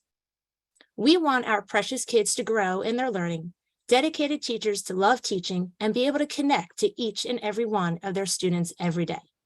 This can only happen with giving Bret Harte 3 sections of 5th grade. Please help our children out who have suffered in so many ways this past year, and really consider what we are asking when school begins in September. Again, I leave you asking, would you want your child to have 28 students in a class for 2 years and not getting the education they deserve? Thank you. Thank you. Okay, we go back to the room. If anyone would like to speak, to please approach the podium. Good evening. My name is Stacy McElroy from Cherry Hill. If you ask most of the people in this room why they moved to Cherry Hill, they would say because of the school district. We all put up with the constant road and building construction, congestion in the community, and the ridiculously high taxes because of the school district. For most of us, the district's reputation preceded itself. We moved here for our children to receive an unparalleled education. For that to happen, 5th grade class sizes have to be manageable for teachers and students. We keep hearing about this strict 26 student guideline. Maybe it's time to change that guideline as it is clearly outdated and doesn't work. We all came to Cherry Hill for our children to thrive, not flounder. We came here for them to flourish, but last year they struggled. We came here for them to be happy, and last year they were anxious and overwhelmed. The 26 student guidelines come at the expense of our children's mental well-being and educational success. Don't fail these children 2 years in a row. Keep the third grade section of fifth grade in Bret Hart. And as Mrs. Stern commented earlier in the night, we're here for the students. It's time to put the kids first again. Thank you. Okay. And now we go back to the line and I see Cindy, you're next. And if you could please state your name and municipality and your full name, and municipality. Hi, can you hear me? Yes. Okay. My name is Cindy Goldberg. I live in Cherry Hill. I'm calling on behalf of my son, who is also a rising fifth grader at Bret Hart. I'm here to ask the board to consider approving a third teacher for fifth grade next year. I asked my son's therapist how this year's crowded classrooms impacted him, and she felt it would be best if she shared a journal entry that he had dictated to her. And with his permission, I will share it with you. My fourth grade class is horrible. There are so many kids and not enough teachers to help me. I often get lost during the lessons, and when my teacher asks to complete the work, I feel completely lost.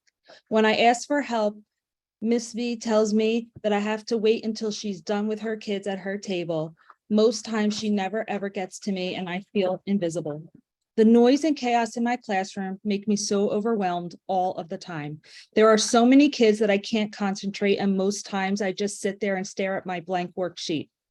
My class also feels so crowded. We tried so many times to put the desks so there is room to walk around, but it is always so crowded with so many desks and so many kids. And even times there were kids and teachers that tripped over the classroom or walking around the classroom. There was no way to arrange all these desks so it didn't feel crammed all the time. I hate school so much, and every day I dread going there. I just want a calm, peaceful place to learn. I want to be able to get my teacher's attention when I need her. I want there to be order and calmness. I wish there was more help or maybe less kids in my class. I often beg my mom to let me stay home because going to school is worse than anything. I would do anything to make school a happier place. Thank you. Thank you. Okay. Go to the next person in the room. You could state your name and municipality, please. Sure. My name is Joella Lochner. I'm from Cherry Hill. I wanted to come speak to you guys tonight because Thomas Paine Elementary School needs to also have 3 fifth grade classes for the 2023-2024 school year. While I understand that the district has certain protocols that they usually follow when making decisions about class sizes and numbers of sections per grade, the incoming fifth grade at Thomas Paine is an exceptional case. 25 and 26 students to start the school year is not what is in our child's best interest. This has already been attempted and demonstrated this past year without success. Mrs. Gleason and the fourth grade teachers have done a wonderful job building relationships with the students. They have gone above and beyond to ensure that these students were able to learn and grow despite numerous obstacles. However, just as teachers are expected to differentiate instruction to meet the needs of diverse learners, we as parents also have the right to expect differentiation when it comes to making decisions as to what is best for our students. Education is not one size fits all. What works for most schools and classes does not always work for all. Our children deserve the chance to be set up for success. It is time to be proactive. Please implement 3 sections of fifth grade classes at Thomas Paine during the 2023-2024 school year. Thank you. Thank you. So we have a couple of names on the line that seem to be repeats. So I'm not sure if they're new people or if people have already spoken. So I'm going to call your name. And if your hand is raised and you have already spoken, I'm just going to ask you to let me know they've already spoken. Or if you're first time speaking, I'll ask you to please proceed with speaking. So the next name I see is Stacy. So if you have not spoken yet, if you could please say your full name and your municipality. I'm sorry, I have already spoken. Okay, thank you for clarifying that.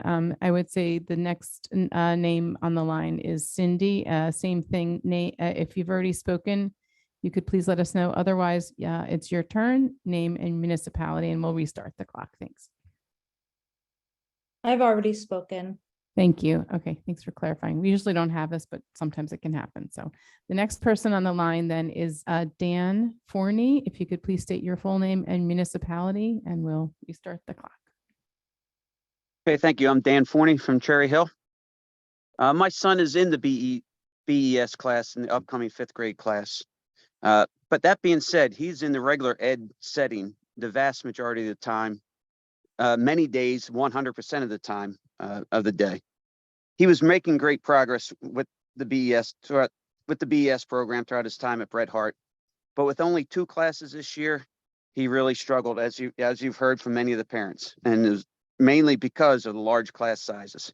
His teachers were great, support personnel were awesome, but there were many nights my son was frustrated, like you've heard tonight from many of the parents, trying to do his homework because he couldn't get the support he needed because all the distractions in such a large class. He was often one of 28 students in the class because being part of the BES program, he did not count towards a cap of 26 students, even though he is with them 100% of the day, a lot of the days.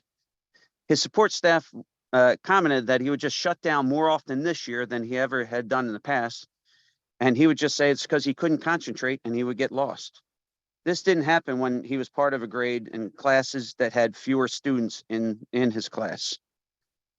This fall, I'll be entering my 25th year as a middle school teacher, and as Mrs. Mayo and the previous teacher said earlier, I can tell you that behavior issues increase with class size. I can do so many more beneficial things for my students when my classes are smaller than with my larger classes, and I can see where that is affecting my son. I worry about my son and all the students in the upcoming 5th grade class if they're in just 2 classes yet again this upcoming year. Please, if there is a way to add a 3rd class to the 5th grade class at Bret Harte this year, it would be such a tremendous benefit for all of our students, my son included. Thank you very much for your time. Thank you. Next, if anyone would like to speak in the room. Good evening. My name is Kristen Arnold, Cherry Hill. I'm the parent of Zoe, who is a student at Thomas Paine going into 5th grade.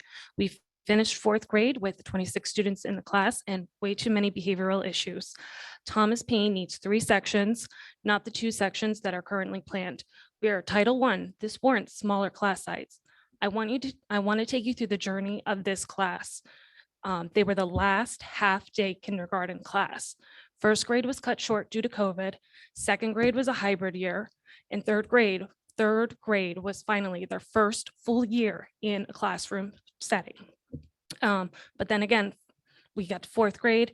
We have 2 sections, a lot of issues, behavioral issues. The kids are having issues learning, concentrating. Our children deserve to have a positive 5th grade experience. My daughter loved going to school. She loved learning. She even, she would get on her computer, the hybrid learning. She was fine with that. But this year she started asking if she can stay home from school. When I asked her, why are you keep on asking me if you can stay home from school? You're not sick. She would say, I'm just so sick of getting yelled at. Our class, just the teachers cannot control the class. We're constantly getting yelled at. And Mom, we're getting yelled at recess. We're walking the perimeter of the playground as our punishment during recess, like prisoners. Her attitude towards school has changed. She's been sent into the hall to work independently. She is not the problem in the classroom. The teacher needed to reteach lessons. They're reteaching these lessons. My daughter already knew the lessons along with 2 other students. She was sent out into the hall to do independent study. This is not acceptable. Our teachers need help. We need a positive environment in this classroom. My child, she gets, high marks, always positive feedback from teachers, but she's not in the talented and gifted program, and she does not have an IEP. These students in the middle, they are being neglected in these 2 classrooms. They're having to work independently. They are not being challenged. They are not being pushed. My husband and I, we both voted yes for the bond referendum because we want Cherry Hill schools improved. We want to invest in our children, but we want to invest in the Cherry Hill School District. But right now, I feel that our child is not being invested in. fifth grade, such an important year to get them ready for middle school. I want Thomas Paine to have 3 sections of fifth grade. I want Bret Hart to have 3 sections of fifth grade. We're all going to end up in this environment. They're going to be here at Carusi. Let's give them the best possible start. Please, 3 sections for Thomas Paine Elementary School, fifth grade next year. Okay, and we go to the line. Mary Lures, if you could say, please state your name and municipality.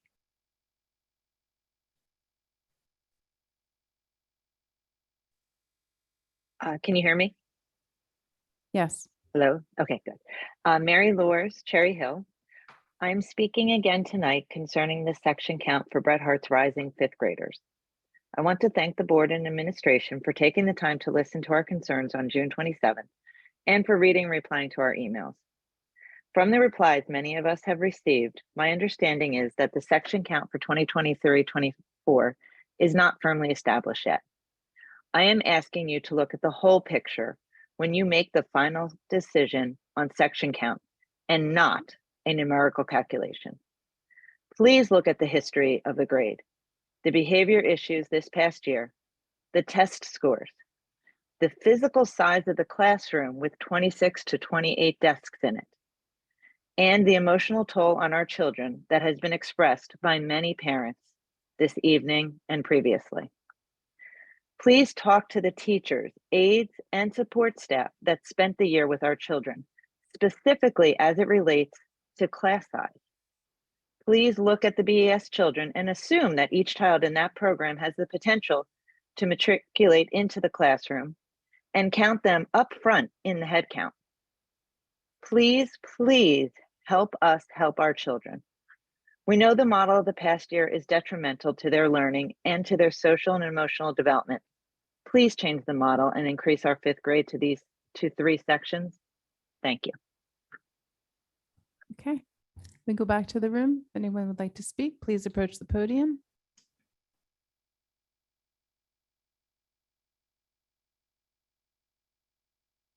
Janine Pletcher, Cherry Hill. Good evening. This is in follow-up to my last 2 board meetings where I spoke in June email where I and 20 other Thomas Paine parents have advocated for Paine to have 3 fifth grade classrooms in September. The reason I'm not with my kids tucking them to bed tonight is because this board referred us to speak to our building principal at the last board meeting on solutions to the ongoing overcrowded classrooms at Paine in fifth grade this upcoming school year.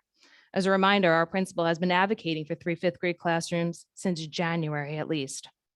In follow-up with Paine's principal, as I expected, she was pleasant, yet complex as why we referred back to her since she had no update to fix the problem of the administration's planning for another year of overcrowded classrooms for fifth grade. I'm not sure why we're allowed to be given blind instructions to chase our own tails. This isn't okay. This is not going to develop any favorable relationship that you, your children, or any community members deserve of this body. Context is important. In June, Dr. Malash advised us that 72 grade levels, K through 5 across 12 schools, about 20 are at capacity as it is defined by the district, which is about 28%. In total, only 2 of the 20 grades have had a significant push from parents advocating for 1 additional fifth grade classroom in each of our buildings to minimize the capacity and maximize their educational experience. This isn't a hard fix. It's a fifth grade teacher, not a specialist that's not student facing or another extracurricular activity to staff. We are 3% of the total and not okay with the max class size that you're giving us. The board went out of their way last meeting to share importance of advocating and representing groups. Supporting 2 of the 20 maxed out grades across all of Cherry Hill requires minimal effort with a significant impact. The district goals through 2025 to build upon strong foundations of academic excellence, inclusion, voice, and cultural proficiency. You adopted to create frameworks of learning and support for all students to develop the skills needed for social and emotional wellness, develop high engaging learner-centered experiences within an environment that promotes voice, choice, and passion for learning, provides resources, opportunities, and experiences for students to connect to the world beyond the classrooms to become informed and empathetic agents of change in our world. This past year, teachers cried, students cried, out of fear due to the environment the administration assigned them to. It's not an environment to work or learn no matter what your industry is. Chairs went flying across classrooms more than once. Physical altercations happened more than once. Students had to teach themselves physically outside of the classroom because the behavior in the classroom was out of control more than once. This is 4th grade. The kids had to have a meme titled, "I survived art class." Even they know the environment is inappropriate. Protect our children, provide the correct learning environment, because if you repeat this for these students, it's not a matter of if something happens, it's a matter of when. Make this the district we move Thank you. to. I'm sorry, your time is up. Thank you. You can feel free to email if you have more to say. Thank you. Okay, we go to the line. Michael is the next name. If you could please state your full name and your municipality.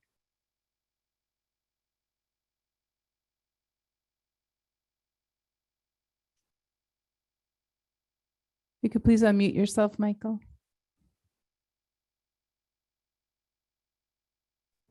Hello, can you hear me? Yes, Mrs. Sugars, could you please restart the clock? Thank you. Okay, thank you. I'm Michael Duffy of Cherry Hill. I'm the parent of Liam, a rising 5th grader at Thomas Paine.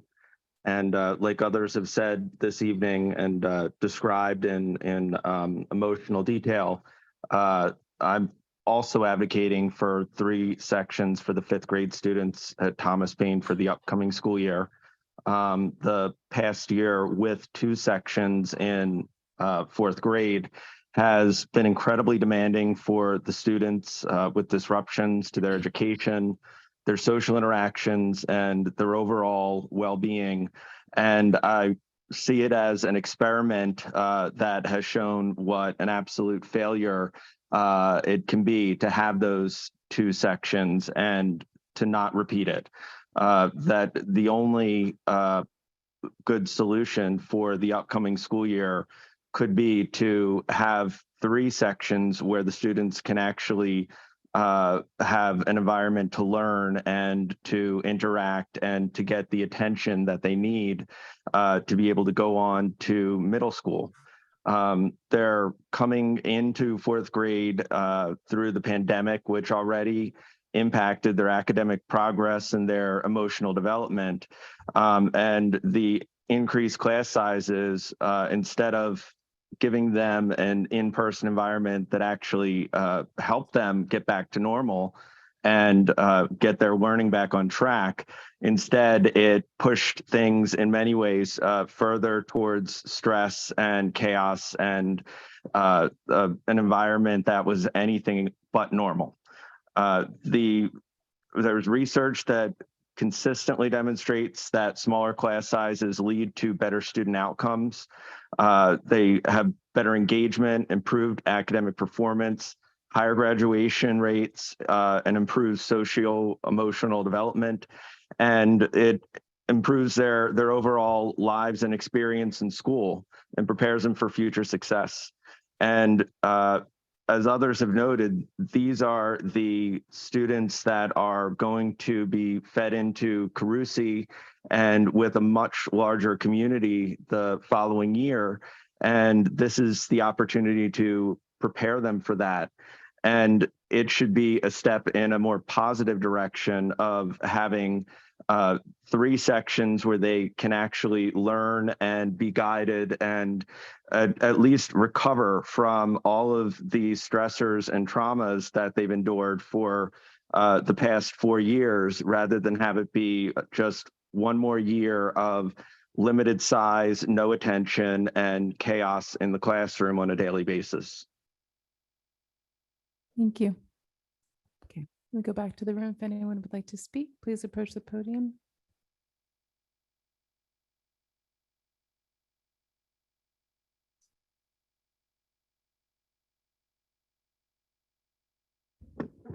Yoni Harris, still Cherry Hill.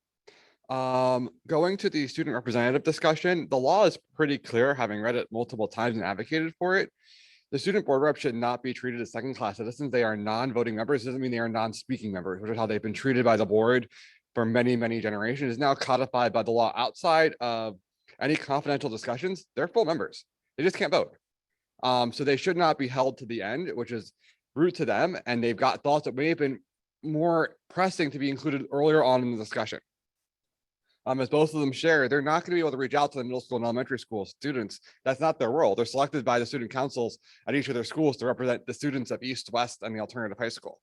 So therefore, there needs to be a way set up. Even a parent can reach out. I know I sent an email to the sitting board president in January after Kilmer was losing yet another principal, asking for an additional public comment to be added so that my children at that time, all under the age of 10, would not have to stay up till 8:30 at night on a school night to address the board about losing yet another principal. This board constantly says they care about students, but their actions speak otherwise when it comes to public comment. It is very simple to add a first public comment for students early on in the meeting. The time has come. We talk about students needing to get to that earlier, but yet, oh no, we can't do that. It's too obtuse for us to do that. So I think we need to do that. I also am concerned that several things were moved tonight from the superintendent that we have none. We have an acting administrator in charge, but yet the superintendent recommended and the board moved several action items. I spoke about this at the last meeting. Many parents, myself included, came up saying, you are kicking the ball too much. We are now 11 days without a acting superintendent in place. That is unacceptable to me as a parent. I have never seen that. I've spent 85% of my life in Cherry Hill, and we've never been 11 days without a superintendent in some capacity. There was no update given tonight. And we all know the county office is awful. Anyone who has gone to these meetings knows that anytime we have to send things to the county office, it is where things go to die. You need to get things to them faster. You can't anticipate them to work at large speed. They don't know that speed. So we have to work 2 months ahead of time so that we can be on our timeline.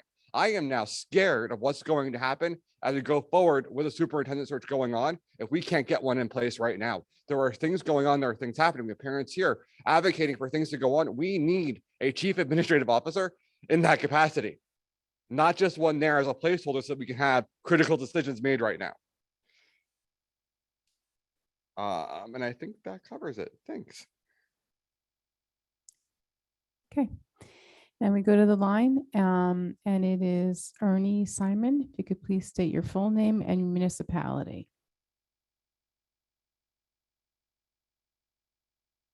And please unmute yourself. Yes, Ernie Simon, Cherry Hill. Hi, good evening.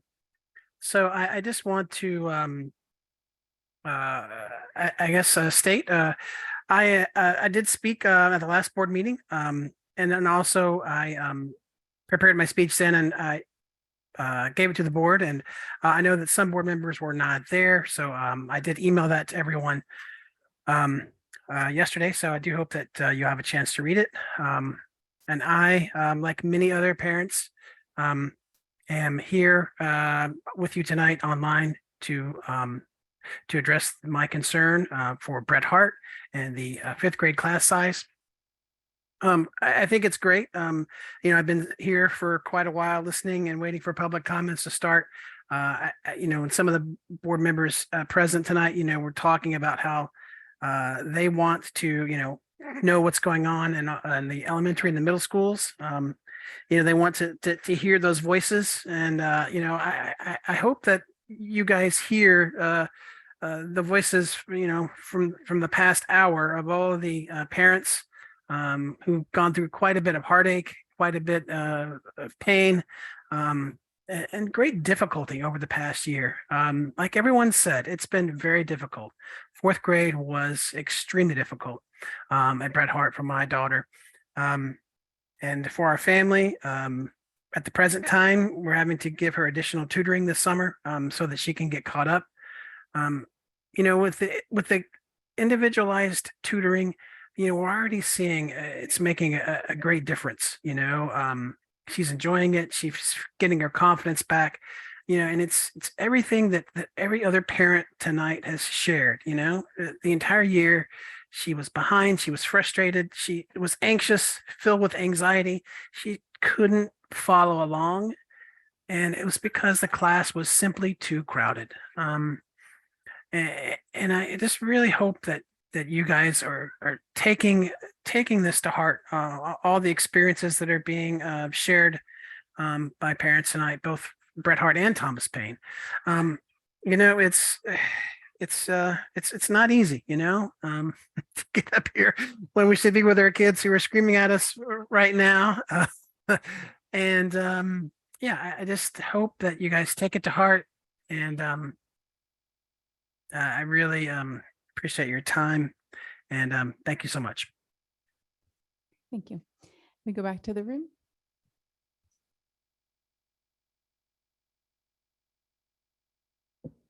Alana Yaris, Cherry Hill.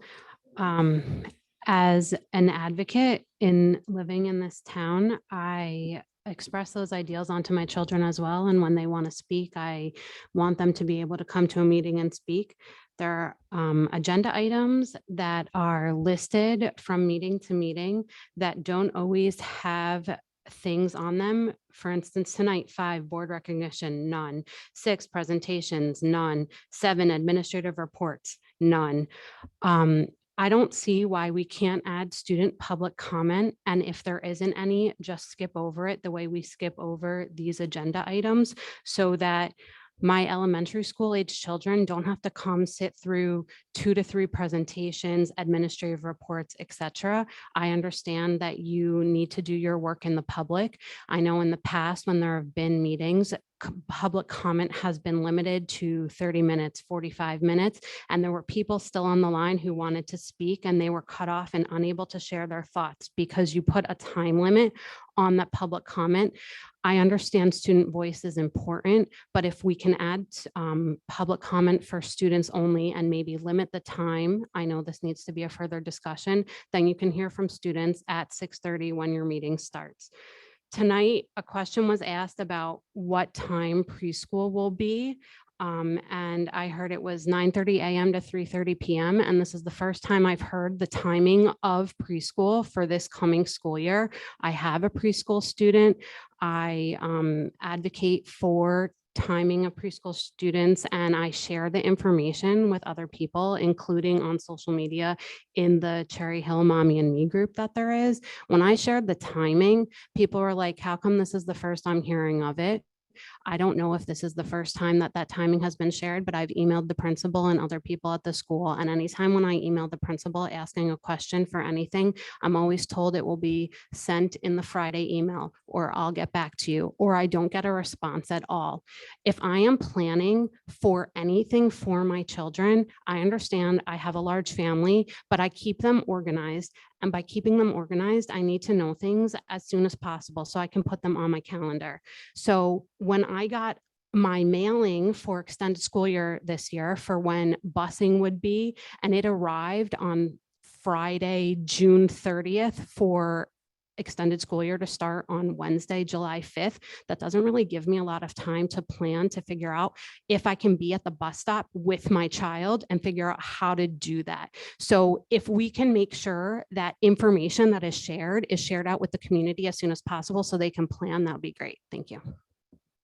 Okay, we go back to the line and to Karen Simon. Please state your full name and municipality.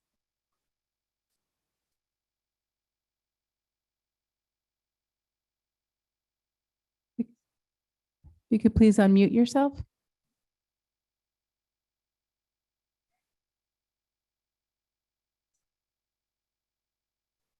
Okay, it looks like not hearing from you, so we'll go to Jason. Hold on. I'm Oh, sorry. Okay, Hi. okay, there you are. Go for it. Do I get the clock to restart? This is Karen. Talk fast. This is Karen Simon. I'm so sorry, I was out of the room. I'm calling from Cherry Hill, and appreciate the time to talk this evening and for everything that everyone has shared. Just wanted to speak about, I'm here on behalf of my daughter, who is also a rising 5th grader at Bret Hart. On behalf of her and Bret Hart and all the children there. During this past school year, we have seen a significant change in her emotionally and behaviorally, with her confidence decreasing and anxiety increasing. There were countless nights when she had anxiety around doing homework to the point where she didn't complete it. Despite our best efforts to help her, if she didn't understand how to do a problem, she would shut down or get angry. There were many times when her anxiety turned into a full-blown panic attack, hyperventilating and calling herself stupid and dumb and a loser and an idiot over and over. She now calls herself these heartbreaking names on a regular basis. Throughout the year, Marley expressed her concerns about her classroom and the class size being so big, and that her teacher, whom she loves and has had a great rapport with, was often exasperated with them. She does have a 504, and part of her accommodations. She could earn rewards by meeting the expectations set on her token board. There were days when she wasn't able to get her reward, even though she earned it due to lack of support in the classroom. As a mental health provider myself, I see my daughter, who was thriving in third grade, recovering well after the pandemic, but then drastically changed in the fourth grade when the class size increased. As a child who struggles with ADHD and anxiety on a good day, the additional distraction of more children had a great impact on her ability to focus and concentrate. We've sought therapy and medication this year, whereas the year before she did well without medication. We have also had her testing at a learning center. They found her to be a grade level behind in math and reading. We are now spending a lot of money to get her the help that she needs in tutoring. Furthermore, we are also requesting additional support with the child study team. Okay, we moved to my hometown of Cherry Hill for its educational system's excellent reputation. And I stand before you or am online before you to ask you to make the right decision and approve the third section. Thank you. Thanks for speaking fast. Okay, go to the room. The next person who would like to speak, if there's anybody else who'd like to speak. Not seeing anybody in the room at this time. I'll go back online to Jason Cohen. If you please say your full name and municipality and make sure you unmute, please. Hello, can you hear me? Yes, Hello, can you hear me? I can hear you. We can all hear you. Yes, go for it. Go ahead. Okay, good evening, and thank you for letting me speak this evening. My name is Jason Cohen, Cherry Hill. I am advocating for 3 classes for the Bret Hart 5th grade class and for stopping this mental health crisis, as we've heard all evening long. I am the father of Hallie Cohen, a rising 5th grader at Bret Hart.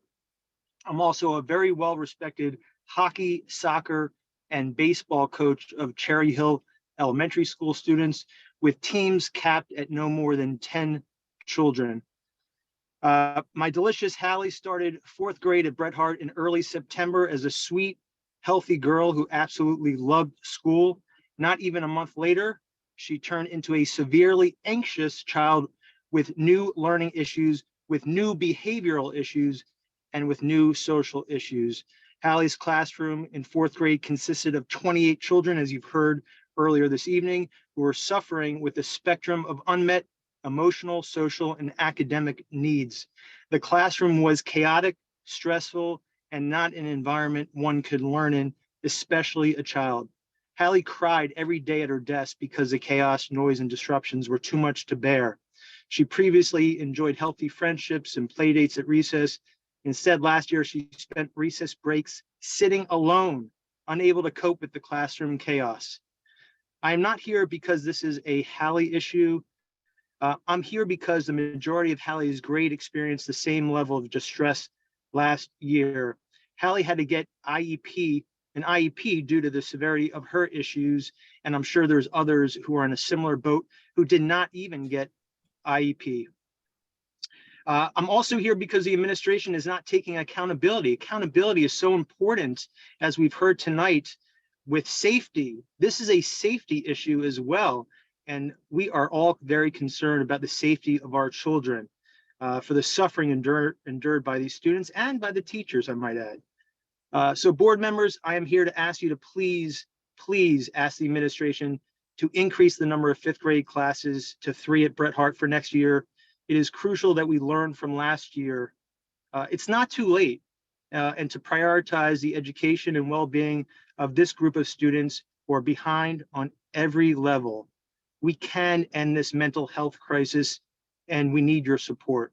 Thank you, and have a good evening. Thank you. Okay, go back to the room. If anyone would like to speak, to please approach the podium. Okay, there's nobody else in the room, and then I'll go back to the line, and the number is ends in 788. If you could please state your full name and your municipality. Hi, my name is Jeff Potowitz. I live in Cherry Hill. I don't know what to say now. I'm winging it. First of all, for people in pain in Bret Hart, you know that for the next year, the school district will be getting an additional $6.9 million in state aid. $6.9 million. So there was money available, and hopefully will still be to get what you need. But it's, I don't know. There were a number of people, including myself, who've said that your focus needs to be on the learning loss, and that didn't happen. Preschool expansion, where a lot of focus has been this year. I think South Orange Maplewood was mentioned, and at South Orange Maplewood, you should know that if you go to the user-friendly budget, you'll see for 10/15/2021 they had 123 students, and for that same time period, from 2021 to 2022, they got an additional $4.9 million in state aid, which is approximately $38,000 extra a pupil. That's what they're getting. We don't know how much we're getting. And stated, I know you're doing your preschool expansion. Preschools are limited to 15 students and a teacher and an aide. So you have to have a maximum of 15 students, a teacher, and an aide. And I think you've staffed that well, and it's a shame that you can't staff these students. That's important for everyone to understand. I don't know what else to say, and I'm running out of time, and I really didn't prepare that well. But hopefully we'll get the aid we deserve for preschool, and hopefully these parents, and there may be others that we don't know about from Payne and from Bret Hart, they'll get that extra teacher and extra class. And thank you very much. And listen, folks, I mean, people have been saying this, including myself, for a number of months, without knowing what was going on. Thank you very much. Bye. Okay. Anybody else who'd like to speak in the room? Okay, nobody else online, so we'll close public comment. And then we will move on to, there are any comments from our administrator in charge, Mrs. Wethington? I don't have any comments this time. It's Star. Okay, Mr. Green, would you please give an update to a public update about the status of we're waiting for a contract. If you could please give an update on that for the acting superintendent. Certainly, Madam President. We are still awaiting approval from the county office, which is basically, as I understand it, also running this by the Commissioner of Education. We are following up regularly with the county office, and actually we'll be following up with the Department of Education as well to try to expedite this as quickly as possible. Thank you. I know that you've been diligent about working on that. We were in contact over my vacation and, and since then, so I appreciate all your efforts and your time. So thank you. Okay. As we do now at the end of the meeting after public comment, I'll make a motion to adjourn. Do I have a second? Okay. Mr. Greenbaum, I don't think we've called your name tonight, so I'll call your name. All in favor? Okay, motion carries. Meeting is adjourned.